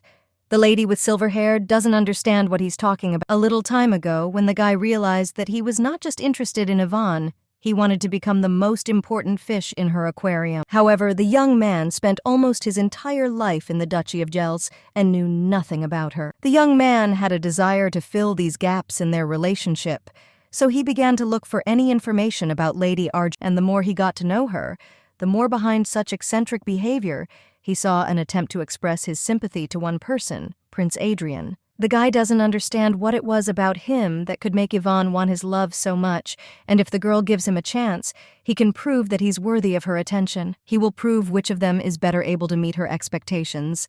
And when I suddenly saw the light of an exploding bomb, I felt confusion, and at the same time, after all, perhaps this is the chance that Ivonne gives him, because the ugly prince is a master of the sword, so comparison cannot be avoided. The brunette claims that whatever the reason, he's not going to blame her, but the lady doesn't have to worry either. The girl says that he seems to have misunderstood everything and offers to sit down and talk. Then the Duke agrees. A little time later, they are already sitting opposite each other, and the girl understands that it is thinking that she is testing him, but she behaves very calmly. The young lady asks Togo to listen and asks if the guy said that she was trying to test. The girl thinks why she should check the Duke at all. Then the young man replies that maybe he was mistaken. But he thought that the young lady wanted to test his abilities, and the situation was just similar.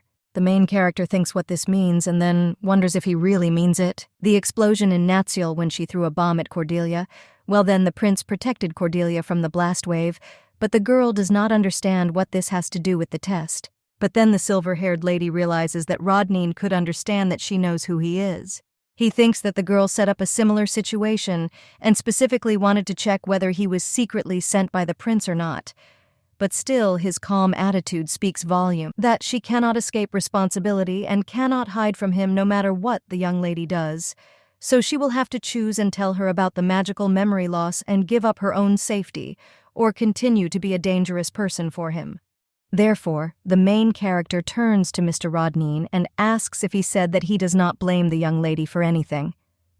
After the Duke replies that of course it is, Ivonne still asks her to forgive her, because, to be honest, she really was testing him, and Mr. turned out to be a very noble man. The main character thinks that now she will see how kind the brunette turns out. The lady with silver hair asks if he could not tell that person about this, and in her thoughts adds that if he doesn't say anything, then no one will even know about her illness. But the Duke only asks who she is talking about.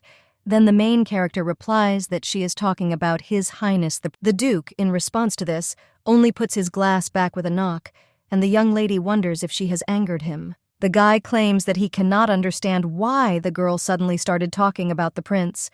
The main character understands that naturally the Duke did not like this, because it is his responsibility to report everything. The girl understands that it is not enough that she arranged a check, and even made such a request, but the Duke has such a face as if she knows no boundaries at all. The lady with silver hair apologizes and claims that she didn't think, that's why she said too much. But Rodain only turns to her and says that about what happened today. He comes closer to her and sits on the sofa, and then claims that he will not tell not only the prince, but to no one else, after which the young man extends his hand. The main character, in response to this, extends her hand, after which the guy puts an earring on her hand and says that she shouldn't worry so much. After all, he doesn't want to see the young lady in this state. Ivonne realizes that this is the same earring that she threw out. The girl understands that the young man is ready to do this even at the expense of his duties, but she does not understand why and asks about it. The brunette claims that this concerns only the two of them and asks why other people should know about it. The main character blushes at this answer and thinks that he believes that this incident has nothing to do with his investigation. The girl says that since the Duke says so, she will agree, and then thanks the young man. The girl thinks that it is good that the Duke turned out to be so kind, and perhaps even he sincerely believes that Ivonne can apologize. The brunette claims that then he himself will deal with the head of the guard. The main character is already worried about this boss, but the Duke says that it is necessary to finish the investigation of this matter, after which he puts his hand in his pocket. The young lady sighs because she thought that the young man was going to finish off that guard, and Rodain takes a communication artifact out of his pocket and claims that he used it in the Duchy of Gels. Therefore, they can pretend that it exploded for some unknown reason, after which the Duke crumbles the decoration in his hands. The main character says that he told the chief of the guard that he doesn't know anything, and asks if the Duke thinks that he will believe. The brunette claims that to the young lady he is Rodain, but to the chief of the guard he is the Duke of Yales, so it is natural that he will believe. Ivonne understands that the young man will put pressure on him with his authority, and for some reason such care suggests that she is special to him. The girl claims that in this case, she will feel guilty, and a number says that she shouldn't think so, although if the young lady is so worried about, then she could fulfill one of his requests. A short time later, Barden screams, asking Kuvan what happened there and what kind of bomb is on the estate. The servant asks if this is the master, and then claims that he has just finished his investigation. He remembers how the Duke claimed that the explosion was due to a problem with his artifact, and the investigation would be completed in the Duchy of Gels, so they could finish. Now the knight claims that there was an error with the communication artifact of the Duke of Yales, which caused an explosion. Barden says it's good that it wasn't an attack and asks if the Duke is okay. The knight claims that he used aura and softened the explosion without receiving a single scratch, and now he went for a walk in the garden with his mistress. The main character's brother is shocked by this and cries out whether they are alone in the garden. The knight does not know what to answer to this, and Barden is already running into that very garden. He claims that he knew that this would happen and wonders why his father invited him. The guy thinks whether this naughty Ivonne took his words seriously, because if so, he urgently needs to see them. The brunette, while walking with the main character, claims that he told the chief of the guard to stop the search. The lady with silver hair thanks him and claims that she is ready to fulfill any request of the Duke. The brunette then claims that she doesn't know what he's going to ask. He leans towards the young lady and the girl blushes a little at this. And then she claims that if the young man asks her for 20 billion, she is unlikely to be able to fulfill it. The brunette says that he will not ask for this because the young lady can run away. The young man combs the main character's hair and claims that his request is not very difficult. Then he asks if the young lady can call him Rod. The main character is a little surprised, and the guy adds that this is his affectionate name, and he wants the girl to perceive him a little closer. The main character says that of course she will fulfill this request, but will it really suit the Duke? Ivonne wonders if the Duke wants them to become closer, because if so, she doesn't understand him at all. The young man agrees and says that this will be enough for him. Lady Cheese with ridged hair sighs. She doesn't think that the Duke has any interest in her because it is unclear what goals he is pursuing. The young lady agrees, after which he calls the brunette by his affectionate name. But then the young lady asks if it was too sudden. But she thought that she should start right now. The guy says no, and it's simple. But suddenly someone screams his name. The silver-haired leadership wonders what kind of déjà vu this is, and when he turns around, he sees his brother running with all his might. Ivonne wonders if he's even when her brother finally runs up, the main character thinks that he looks like a fawn because Barden's legs are shaking. The guy claims that he rushed over as soon as he heard the news and asks if the Duke is okay. After the brunette replies that he is fine, the main character's brother claims that he would like to tell him something and asks if they can talk in private. The Duke thinks about what he is going to talk about and hopes that the guy will not say all sorts of strange things so that he does not approach Ivonne, after which he agrees and says that he just wanted to talk to Barden. The girl says that then she will when the young lady leaves, the Duke invites Barden to speak first. The young lady's brother claims what he believes made clear last time is that he should not approach his sister with frivolous feelings. Rodain realizes that there is a reason why the eldest Duke of Argentrose and his son are so against him. The point is that they are afraid that Ivonne will get love again. Therefore, the brunette says that he fully understands his feelings and why he said so. The young man can be calm and believe that he is not going to hurt his sister's feelings. Barden realizes that again this smile has charmed him, and at this time the Duke begins to approach closer and closer. Rodain asks if now he can say what he wanted. The young lady's brother claims that he would have waited, but the brunette understands that he found out all the information about them so that he could calmly meet with Ivonne. So he puts his hands on Barden's shoulders and says that there are rumors that he is quite an erudite person in the theory of magic, and also has the skill of teaching. And after hearing such reviews about Barden, he was convinced that he had found the right person. The young lady's brother asks what the Duke is talking about, and Rodain understands that he will attack these two first. That same evening, everyone gathers for a meal at the table. The main character thinks what these two were talking about because they all suddenly became friends. Rodain at the table says that he believes it is necessary to replace the forces that have long stood to protect against monsters in all parts of the Empire. Barden says that's true, but it would cost a lot of money to replace it. So many are against it. Then the Duke asks how about they propose this idea together, because it's all for the sake of the safety of the Empire. Katzer says that the young man is so rooting for the country, and this attitude instills pride and peace for the future of the empire. The brunette claims that he is also calm because the capital is guarded by such outstanding personalities as the Duke of Argentrose and his son. The young lady realizes that a distance seems to have been created between them, but suddenly the girl hears some gossip. One of the maids claims that since the death of the Duchess, this is the first time they have had dinner together in such a pleasant atmosphere. And the second one adds that with such a handsome suitor for their young mistress. The girl thinks that in general this guy is not her boyfriend, and if he were, he would pay more attention to her. And the Duke communicates only with his father and Barden.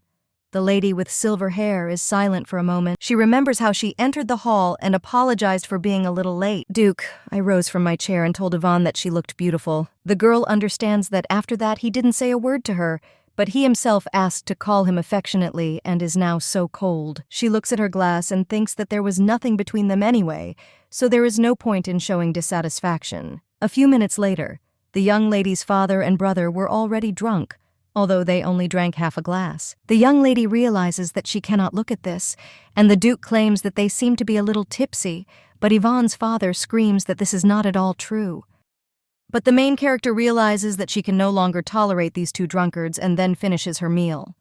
And gets up from her seat, she asks for forgiveness and leaves, after which the young lady sits on a bench in the courtyard. The girl sighs and understands that there is no point in going back there because it is just boring, so she will stay here for now.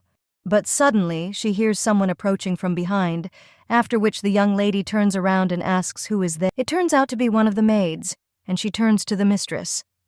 The girl thinks that it was the maid who sometimes went with Carol. The main character tells her to come over because she doesn't want to strain her throat, and then asks what happened. The maid bows and says her name is Udella Rognall, and she asks to forgive her for her insolence and claim that she came to the lady with a request. Yvonne realized that the servants had never addressed her personally before. Therefore, she tells the maid to speak. The girl also notices that in the hospital room she is shaking all over and seems to be afraid of Yvonne. Udella kneels before the mistress and cries out, asking her to sell her the source of the sun. The main character asks if she is talking about the source of the sun, and the girl says that, and to be honest, her sister has been suffering from a skin disease for a long time. And she heard that the source of the sun can heal any skin disease, but no matter how hard the maid tried, she was unable to acquire. The girl, with tears in her eyes, claims that she recently learned that the young lady was given a source of sun. Therefore, she says that if the mistress is not going to use it, but the main character interrupts her and only asks what she is talking about, and she herself thinks whether this product. The maid apologizes for daring to turn to her mistress with such a request.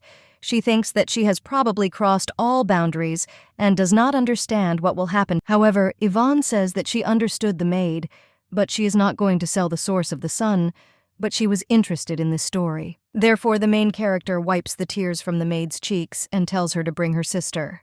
After the lady with silver hair gets up, she realizes that she didn't think there was a similar product. But her business with Rhodia herb could fail. Well, if the source of the sun can heal various skin diseases, why wasn't this mentioned in the book then? The maid complains to the lady and asks if she can ask about the reason why the young lady wants to see her sister. The girl claims that the Udella family are aristocrats and says that 10 years ago the daughter of Viscount Rognilla took lessons to become an heiress, but the right to inherit the title passed to her cousin, and the daughters of Viscount Rognall ended up on the street. The main character asks if this is a story about her sister's maid. The maid is silent for a while and then claims that, yes, that's right. Now the three of them live outside the city. The lady with silver hair understands from her place and claims that if the girl's sister received lessons from the heiress of the family, then she must be very smart. And there is one matter that her sister can help with, and it is of course not free, because if she accepts the conditions, Yvonne will give her the source of the sun. The main character claims that she would like to discuss the details with her personally and extending her hand to the maid. Udella agrees and says that tomorrow she will bring her sister to her mistress. The main character thinks that if this is not in the book, then she will have to find out everything herself. At this time, the young lady's father rises from the table and claims that in order to continue their conversation, he must sober up and return. After which one of the butlers takes him away and Rodain tells him to rest. When his father leaves, Barden claims that he thinks about what the Duke told him during the day in a positive way. Rodain, with a smile on his face, asks if this is true and if the guy agrees to become his magic teacher. And Barden says that he himself suggested this to him in the garden. The brunette and the young man says that the Duke should not do anything that could hurt his sister Ivonne. The brunette only asks, with a surprised expression on his face, whether the young lady's brother really considers him such a rude person. Barden claims that this is not what he meant, and anyone would say that he is a noble, handsome, and exemplary gentleman. But that's not the problem, because the Duke knows why the young lady liked this lousy prince so much. After all, there weren't even any decisive factors, because as far as Barden knows, they didn't really talk. Just when they collided and the prince apologized, who looked like such a clear and pure person. Of course, there may be other reasons that he doesn't know about, but what is certain is that Ivonne can easily... So the young lady's brother says that he hopes the Duke doesn't have any intentions towards his sister, unless he's also the type to fall in love right away. Barden advises Rodain not to give her any hope. Then he puts down his glass and says that, although fortunately, Ivonne is not the least bit interested in the Duke. The brunette asks why the young man thinks so. The young man with silver hair says that the Duke's gift, which he gave her on a date, Barden claims that he does not know what, but the young lady claimed that she wanted to grind it into powder and drink it, after which the guy claims that it could have been tea, because if so, then it's understandable. The Duke fills his glass with wine and drinks it at once, after which he tells him to pour him another glass. Barden says that the brunette seems to like wine. The agency replies that it is so fragrant today. The young lady's brother says that this is good wine and invites the Duke to drink and enjoy. A short time later, the young man empties another bottle, after which they finish their meal. When the Duke leaves the building, he leans against one of the pillars. The guy remembers the reaction of the young lady. Singing, it seemed to him that she liked that bracelet. But he remembers what the young lady's brother said and gets a little upset. The young man thinks what is in Yvonne's heart, and maybe she called him by name forcibly because he asked. But if you remember, the girl always behaved very carefully in front of him. Her gestures and facial expressions, all this could be because the guy was a burden to her, and through this she could behave this way.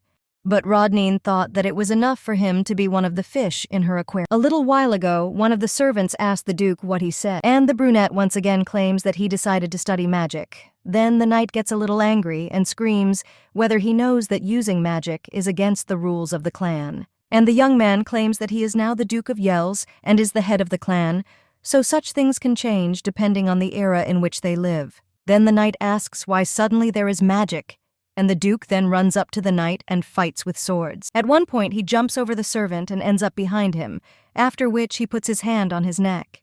The brunette claims that now he can only control the aura, but if he has any other choice, the difference will... Servant says that, to be honest, this seems like an excuse and the Duke just wants to have something in common with Miss Argentrose. The brunette claims that too. Then the knight asks if the Duke's feelings are so serious because they just met several times, and the gentleman had never been interested in beautiful young ladies, and now, when he suddenly changed, the knight began to be tormented by doubts. The Duke asks what, and the young man replies that Miss Argentrose is an outstanding magician, and perhaps she cast a bewitching spell. Then the Duke asks if the servant wants to say that he cannot distinguish magic from real feelings, and the young man claims that this is not what he meant, and there are just rumors that Miss Argentrose is using the Duke to attract the attention of the prince, so the gentleman should also question her behavior. The girl returns to the estate. She realizes that she wanted to put her thoughts in order a little, but so much time has... The young lady wonders if they have already finished dinner, and if Rodain has left, well, she understands that now is not the time to think about it, and first she needs to return to the room. But when Yvonne passes by one of the pillars, she sees a man sitting there. The main character immediately screams in fright and moves away a little. Rodain, looking at the young lady with sadness, asks Yvonne if this is it. The main character thinks how he scared her, but she thought that he was a sent mercenary or a... The guy just looks away and says that he is Rod. The young lady is embarrassed by that. She thinks what a cute young man and asks why Rod is sitting. The guy gets up from his seat and claims that he appeared before the young lady in this form, but he just needed to think. Then the lady with silver hair asks what he was thinking about. The young man is only approaching her. The main character notices that his face is red. The girl thinks that such a handsome guy can be photographed from all angles and still turn out like a magazine cover, and it's good that in the past she didn't have time for celebrities, otherwise she would have become a loyal fan. The guy turns to the young lady and asks if she really liked the gift. The young lady asks what he's talking about, and the brunette then says that the girl said that she would make powder out of it and drink it. The main character is shocked, wondering if Barden really told him everything. The lady with silver hair says that this is a misunderstanding. However, the guy interrupts her and claims that it is true, and the young lady says that she really liked the gift. It was just the circumstances. The young man asks what kind of circumstances the young lady is thinking about, what she should do, and how to distract him this time. The girl looks at Rodain and thinks that he treated her without any prejudice and also helped, and now because of her the young man has such a sad face. So the lady with silver hair thinks that she doesn't want to deceive him anymore, and then screams that he is but the guy just puts his finger to his mouth and tells her to be quiet, and she waited because someone was watching them. The young lady turns around and looks around, but behind her she sees only the window of Barden's room and wonders if her brother has decided to spy on them. The girl claims that there is nothing wrong and the Duke need not worry, but the brunette claims that he has some kind of unpleasant feeling, so he needs to check. But the main character says that everything is in order and adds in her thoughts that he is just looking at them with his evil. The young man claims that it won't take much time, but the girl thinks that she doesn't want to create awkward situations, after which she grabs the guy's hand and puts it against the wall. But since she is stronger than ordinary girls, it comes out more like a blow. Then the main character presses him to the wall and tells him to calm down because she will call the guards to check. The Duke is about to do something and reaches out his hand, but then clenches it into a fist. And looking away, he agrees with Ivonne. The main character thinks that the drunk Rodain is quite stubborn, and yet he is so cute that he listened to her words. But suddenly, looking at the hand and the guy, the main character notices she sees that the wrist has turned a little red and then apologizes because she was rude. The guy says that it's okay, and looking at his wrist, he is a little surprised, because although it was just a moment, the girl got the better of him and Ivonne is so strong. That's why the guy thinks she has a lot of talents. The main character only asks if he is angry. The young man says that there is no reason for anger, so the girl can grab him again. Ivonne asks what he's talking about, then thanks him, and the brunette says it's a shame, then asks if the young lady was going to tell him something. The girl says that yes, she will tell too. But the young lady claims that this is a secret and should under no circumstances be told to anyone. Rodain leans over to her and says that if it's a secret, then he doesn't think it's worth telling it here, and the young lady doesn't have to tell him. The lady with silver hair thinks how close he is. With a reddened face, she says that she wants to tell him if the young man has no urgent matters. Ivonne doesn't know what to answer, and might better suggest going somewhere else and having a cup of tea, or asking if he wants to admire the moon. Therefore, the main character can't come up with anything better than inviting the young man to stay there overnight. At this time, in one of the rooms, an evil spirit crawls out from behind the bedside table. He thinks who this guy is. After all, he couldn't see him, so it looks like the young man has highly developed feelings. The evil spirit understands that if another so-and-so appears, there will be problems, so this will not work. He intended to wait 2 or 3 more days, but Cordelia was long gone. Therefore, you need to destroy the bracelet right now, after which the evil spirit begins to destroy it. But suddenly the doors behind him open, and the butler brings Barden. The evil spirit thinks why at this particular moment, and the butler asks the gentleman if he would like to take a bath. Then he sits Barden down on the sofa. And he claims that he will tell the servants to prepare everything, but he himself thinks why the chest of drawers is open. Barden tells the servant to wait and take the bracelet. The dark spirit is watching all this from under the bed, and the young lady's brother asks if the butler can have it repaired and at the same time restore the materials. The butler agrees and then leaves, and the dark spirit thinks that this is bad, but he understands that it is not too late, and he can go after the butler to destroy this bracelet, but suddenly he sees the main character. The evil spirit is angry, and in his thoughts tells the young lady not to get on his nerves and leave quickly. The main character asks the butler if he can prepare the guest room. When the butler agrees, the young lady tells the gentleman that she will pass him, and the evil spirit thinks that it is that man again. When the Duke looks at him, the spirit thinks what's the matter and has the guy really seen him again. But then the young man simply turns around and addresses the lady with silver hair. And the evil spirit sighs because after all, the young man did not notice him, but he understands that now he will not be able to follow him. A short time later, the main character enters the room where the Duke is lying with a glass of water. She puts the tray with a glass on the table and wonders if the young man has already fallen asleep. She comes up to him and thinks that she only went out for water. Well, it looks like the guy is very tired. The lady with silver hair thinks his eyelashes are very long, and the forehead is high and noble. The nose and lips are also beautiful. The young lady thinks that the lips are also very beautiful. She leans closer to the guy, but then the young lady's hair falls into his face. And the girl pulls away and then screams, "What is she thinking about?" And she needs to pull herself together. The main character understands that she needs to give the Duke a rest, and she will still have a chance to tell everything. But suddenly the young man grabs Yvonne's hand and asks where she is going, because the girl said that she wants to tell him something. The main character is a little embarrassed and says that he just looks tired, so let him rest, and she herself wonders when he managed to wake up. The young man claims that he was not tired and was just waiting for Yvonne.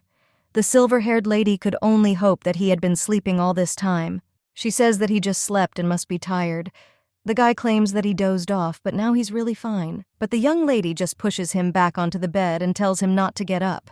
This whole conversation won't take much time, because she will quickly say and go. To begin with, the girl says that she wants to clarify and claims that what she said about the bracelet with Teals. It wasn't that she didn't like him, but on the contrary, she needed a large amount of Teals. The Duke asks if he can ask why, and the young lady notes that she cannot tell everything, but she really needs the crystal, but it is not so easy to get it.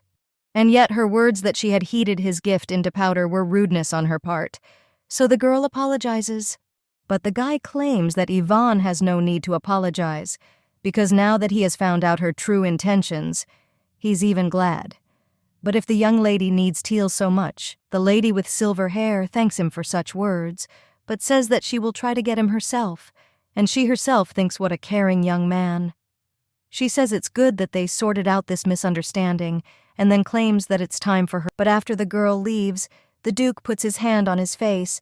He remembers the moment when the young lady approached. The young man, all flushed, thinks that he really seems to have fallen under the influence of a spell. In the morning, the maid opens the curtains and asks how the lady slept. The main character wishes Carol good morning and asks if her ear is okay. The girl understands that there are no earrings, and that means it was not a dream. And the maid, with a smile on her face, says that, of course, everything healed quickly. Yvonne says she's glad to hear it, and also tells her in the hospital to be careful. The girl gets up in her bed and thinks that so much happened yesterday, so it seemed to her that it was a dream. The main character asks what happened to Duke Rodain, and the maid claims that he left early in the morning, and it suggests that something urgent might have happened. The young lady asks a little sadly if this is, but then she thinks why she is already so sorry. She tries to drive away these thoughts from herself because she already has so much to do. First, the young lady needs to find out why the artifact suddenly exploded. Therefore, when a girl makes a light snack, then she reads the book. She understands that due to her illness, and personally, she cannot check why this artifact exploded. But the book contains Yvonne's diagrams and notes. The girl wrote everything down. The main character thinks that this will help you in the investigation. Yvonne was so meticulous and responsible, and in the end her life ended in such a terrible way. The lady with silver hair thinks that something is wrong with her. She thinks that it may be some kind of déjà vu or fear of... But the girl understands that it's okay because she definitely won't die. Suddenly, the young lady hears some noise outside and gets up from her chair. And when they look out the window, they see that maid and her sister have finally arrived.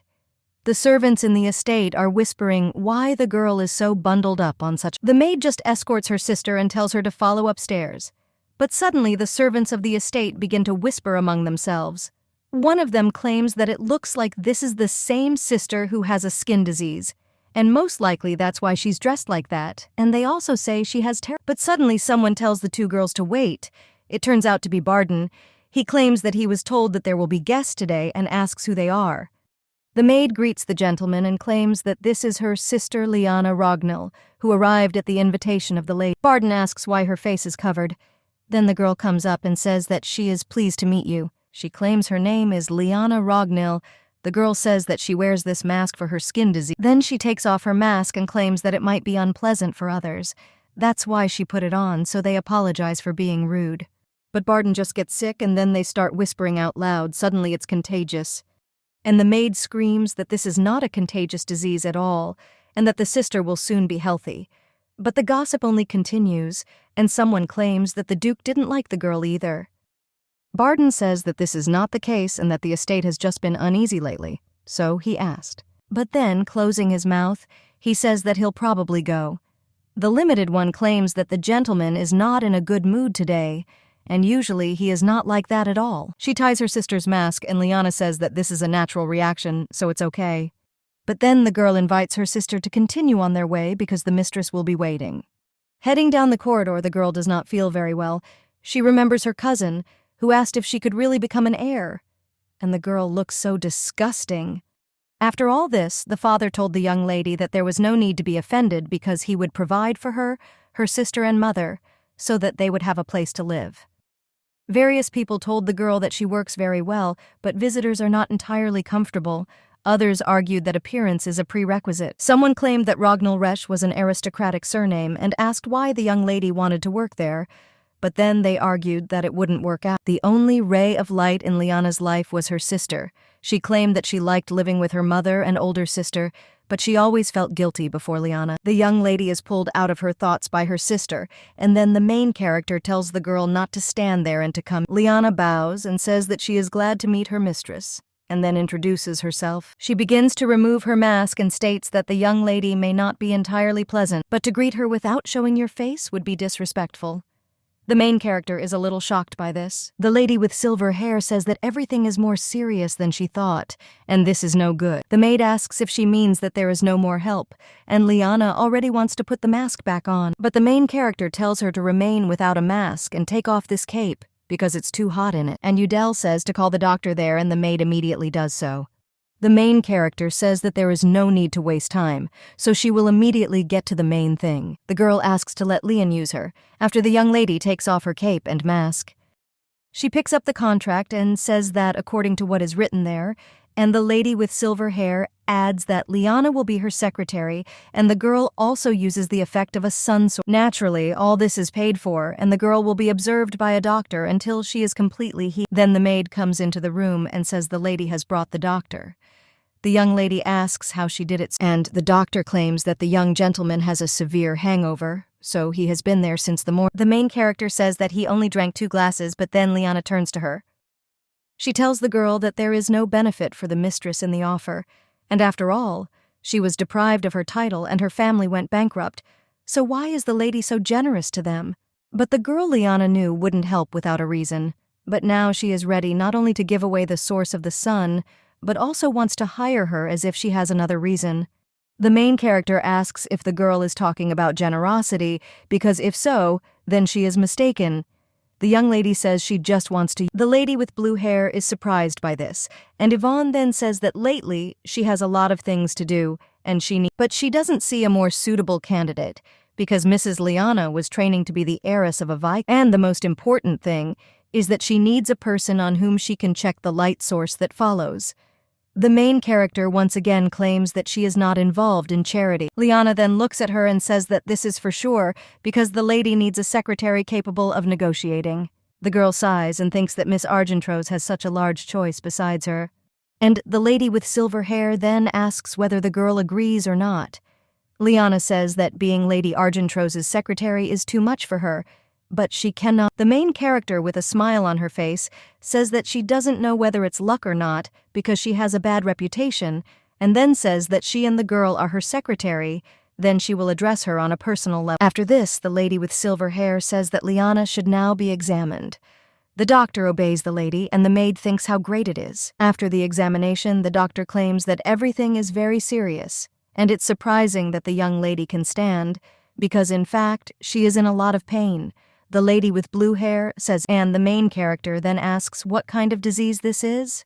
The doctor replies that he doesn't even know, and that some kind of severe allergy is possible due to an unknown reason. Lyanna claims that she tried all the methods of treatment, and all the money that they were given when they left the estate was wasted on medicine. Udell asks what her sister says. It was all for her sake. And Ivonne then says that she heard the source of the sun can heal various skin diseases, so she wants to try it on her. The doctor claims that there have been a lot of rumors lately, but this drug is not recognized as a medicine. However, if the girl agrees, then you can try. The main character then says that the doctor should give a more quenching drug and wash the skin, and if the source of the sun helps, then let him examine the girl again. The man obeys the mistress, and the maid thanks her.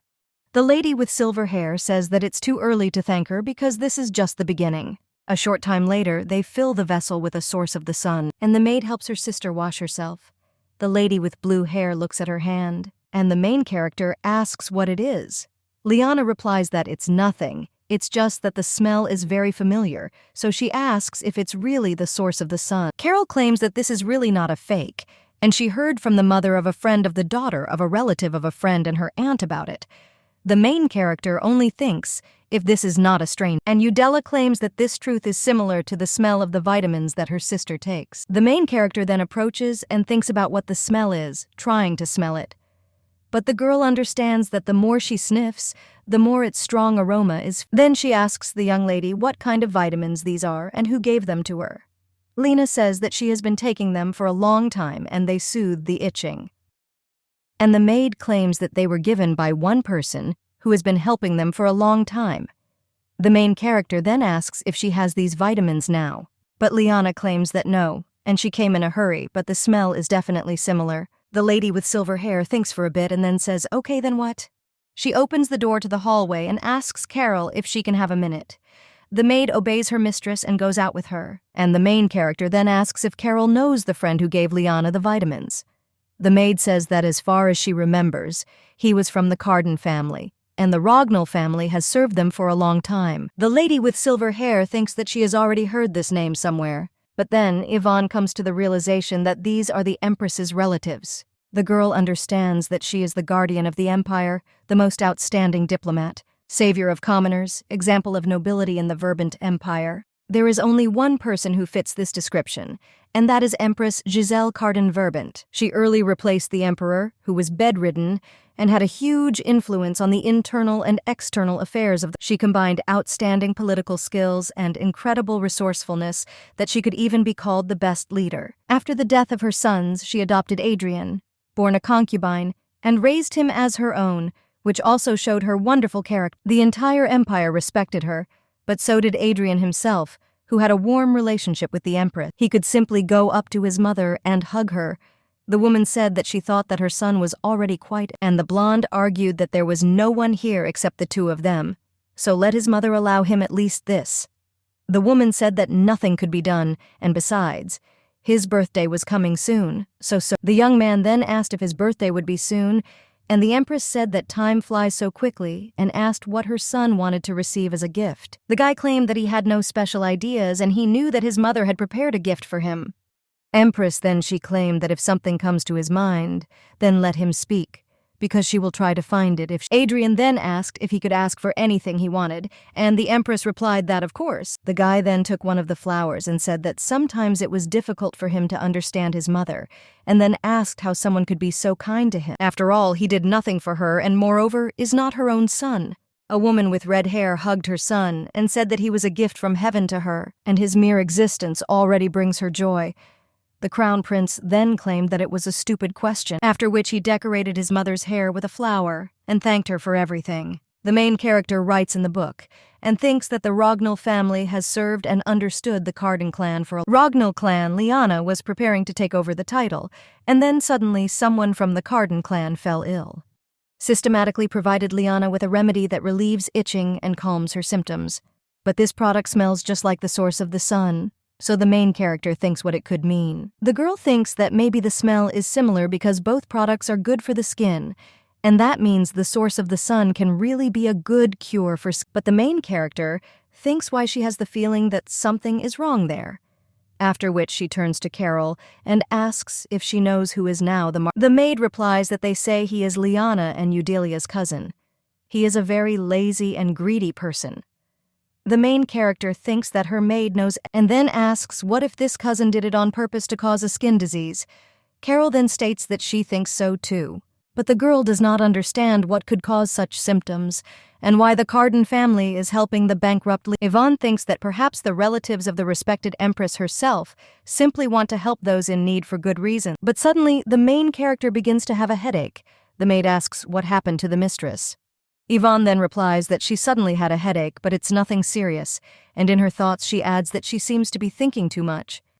The main character understands that, to be honest, all this has nothing to do with her, neither Rognilla nor Carden, but both of them can become her competitors. The silver-haired lady places her quill on the book and then speaks to Carol, and she asks if she can secretly find out about the person who gave Lyanna the vitamins. The maid silently looks at her mistress, and the main character thinks that she seems to be asking too much. Then Ivonne says that she thinks it won't work and asks the maid if it's true. Carol answers the lady that she can, and she is simply surprised that the young lady first approached her with such a request.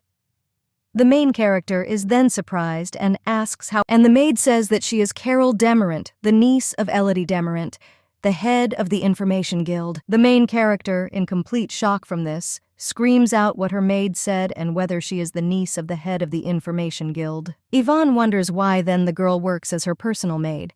Carol then only asks if the lady knew. Yeah, the main character understands that naturally she didn't know, although I saw that the girl was unusual. The lady with silver hair thinks who knew that the young lady was related to the Information Guild, after which she claims that she will allow Carol to leave and asks if she can find out everything about the source of the sun. The maid then says yes, but then turns to the mistress and asks who will serve her while she is away. The main character then realizes that this is true and she has only one personal maid. And the maid then says that she thinks Eudelia would be perfect for the role of the second maid. The main character asks if she is talking about Eudelia, and the maid replies that yes, and she will probably like this idea too.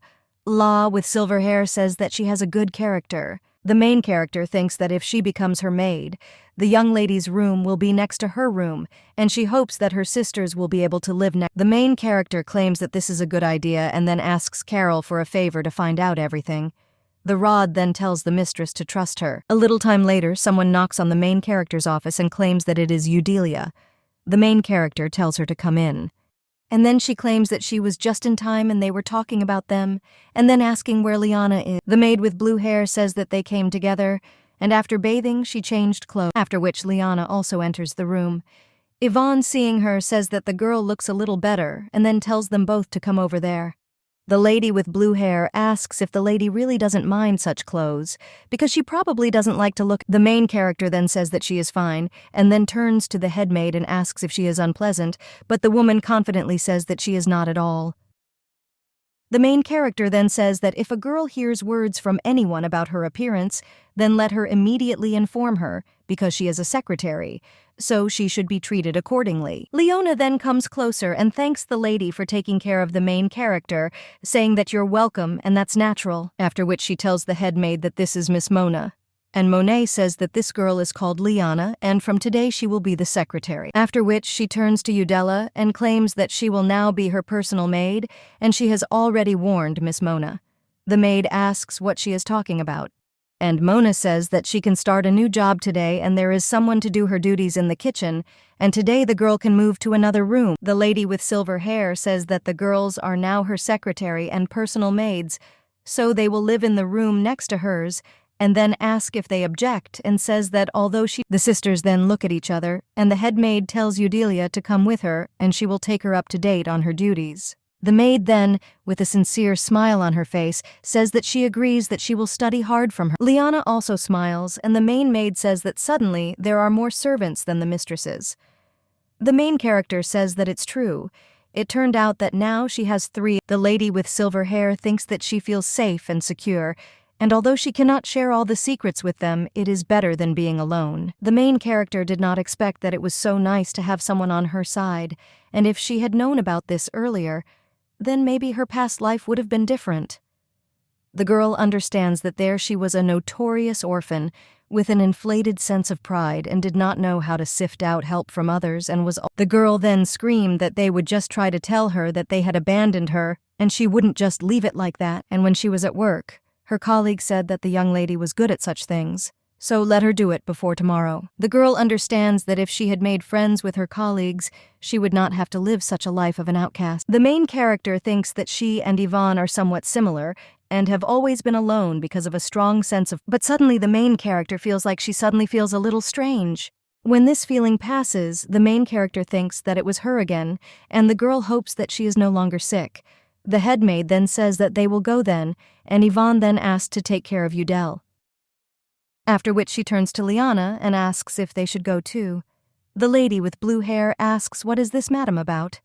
And the main character says that they need to test her abilities, after which they go to the library. The lady with blue hair asks the lady what it is, and Ivonne replies that the treatment is of course important, but you have to work, and this is the first task of the secretary. The lady with silver hair claims that she checked, and it turns out that the girl speaks 5 languages, including an ancient one, and she studied state laws, administrative law, geography, diplomacy, and Lyanna replies that everything is correct.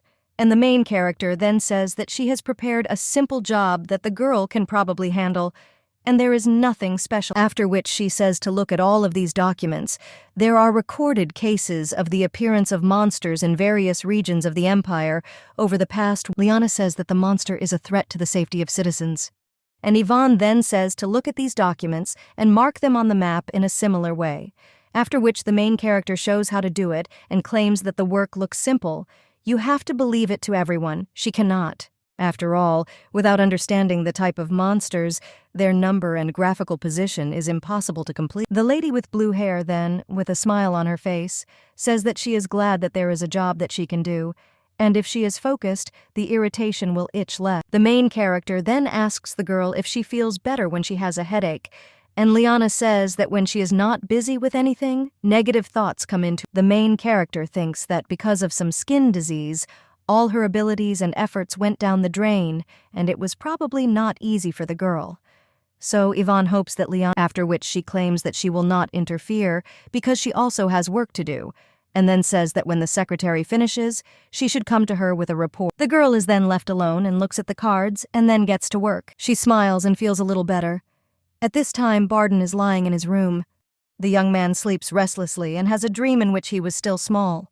Then the young man taught his sister to walk and said how great she was. The guy hugged his sister and said that he wanted to start playing and running with her as soon as possible. When the main character tried to climb onto the sofa, her brother helped her. He always praised his sister and said how great she was. A little time later, when the guy learned to cast magic, he asked if it was surprising because such magic is complex, but he learns everything quickly. After which he claimed that he would explain it to his sister in simple language. But the main character then made even larger crystals using magic and asked if it was done like that. Barden then felt a little bad. From that time, the main character began to bypass him in everything. The girl was the best even in horse riding, and the teachers praised her and claimed that she was the youngest student. Barden knew he had to be better than Ivonne. When the main character once again confronted her brother, he only turned away from her and moved on. After this, the main character began to spend more time alone or with a book. But one day when Barden passed by her, he noticed that his sister was looking at him with contempt. Now the young man wakes up in his bed and thinks what kind of strange dream this is. And the main character, who is next to him, asks if he has woken up yet. Barden then jumps out of bed and screams how his sister scared him. The main character says that he had such a reaction as if the guy saw something that was not allowed, and apparently she came in vain. The girl claims that her brother doesn't know how to drink at all, after which she brings a jar of something and claims that it's for a hangover. The guy then says that his sister is too persistent and then asks why she came, also with such a strange hairstyle.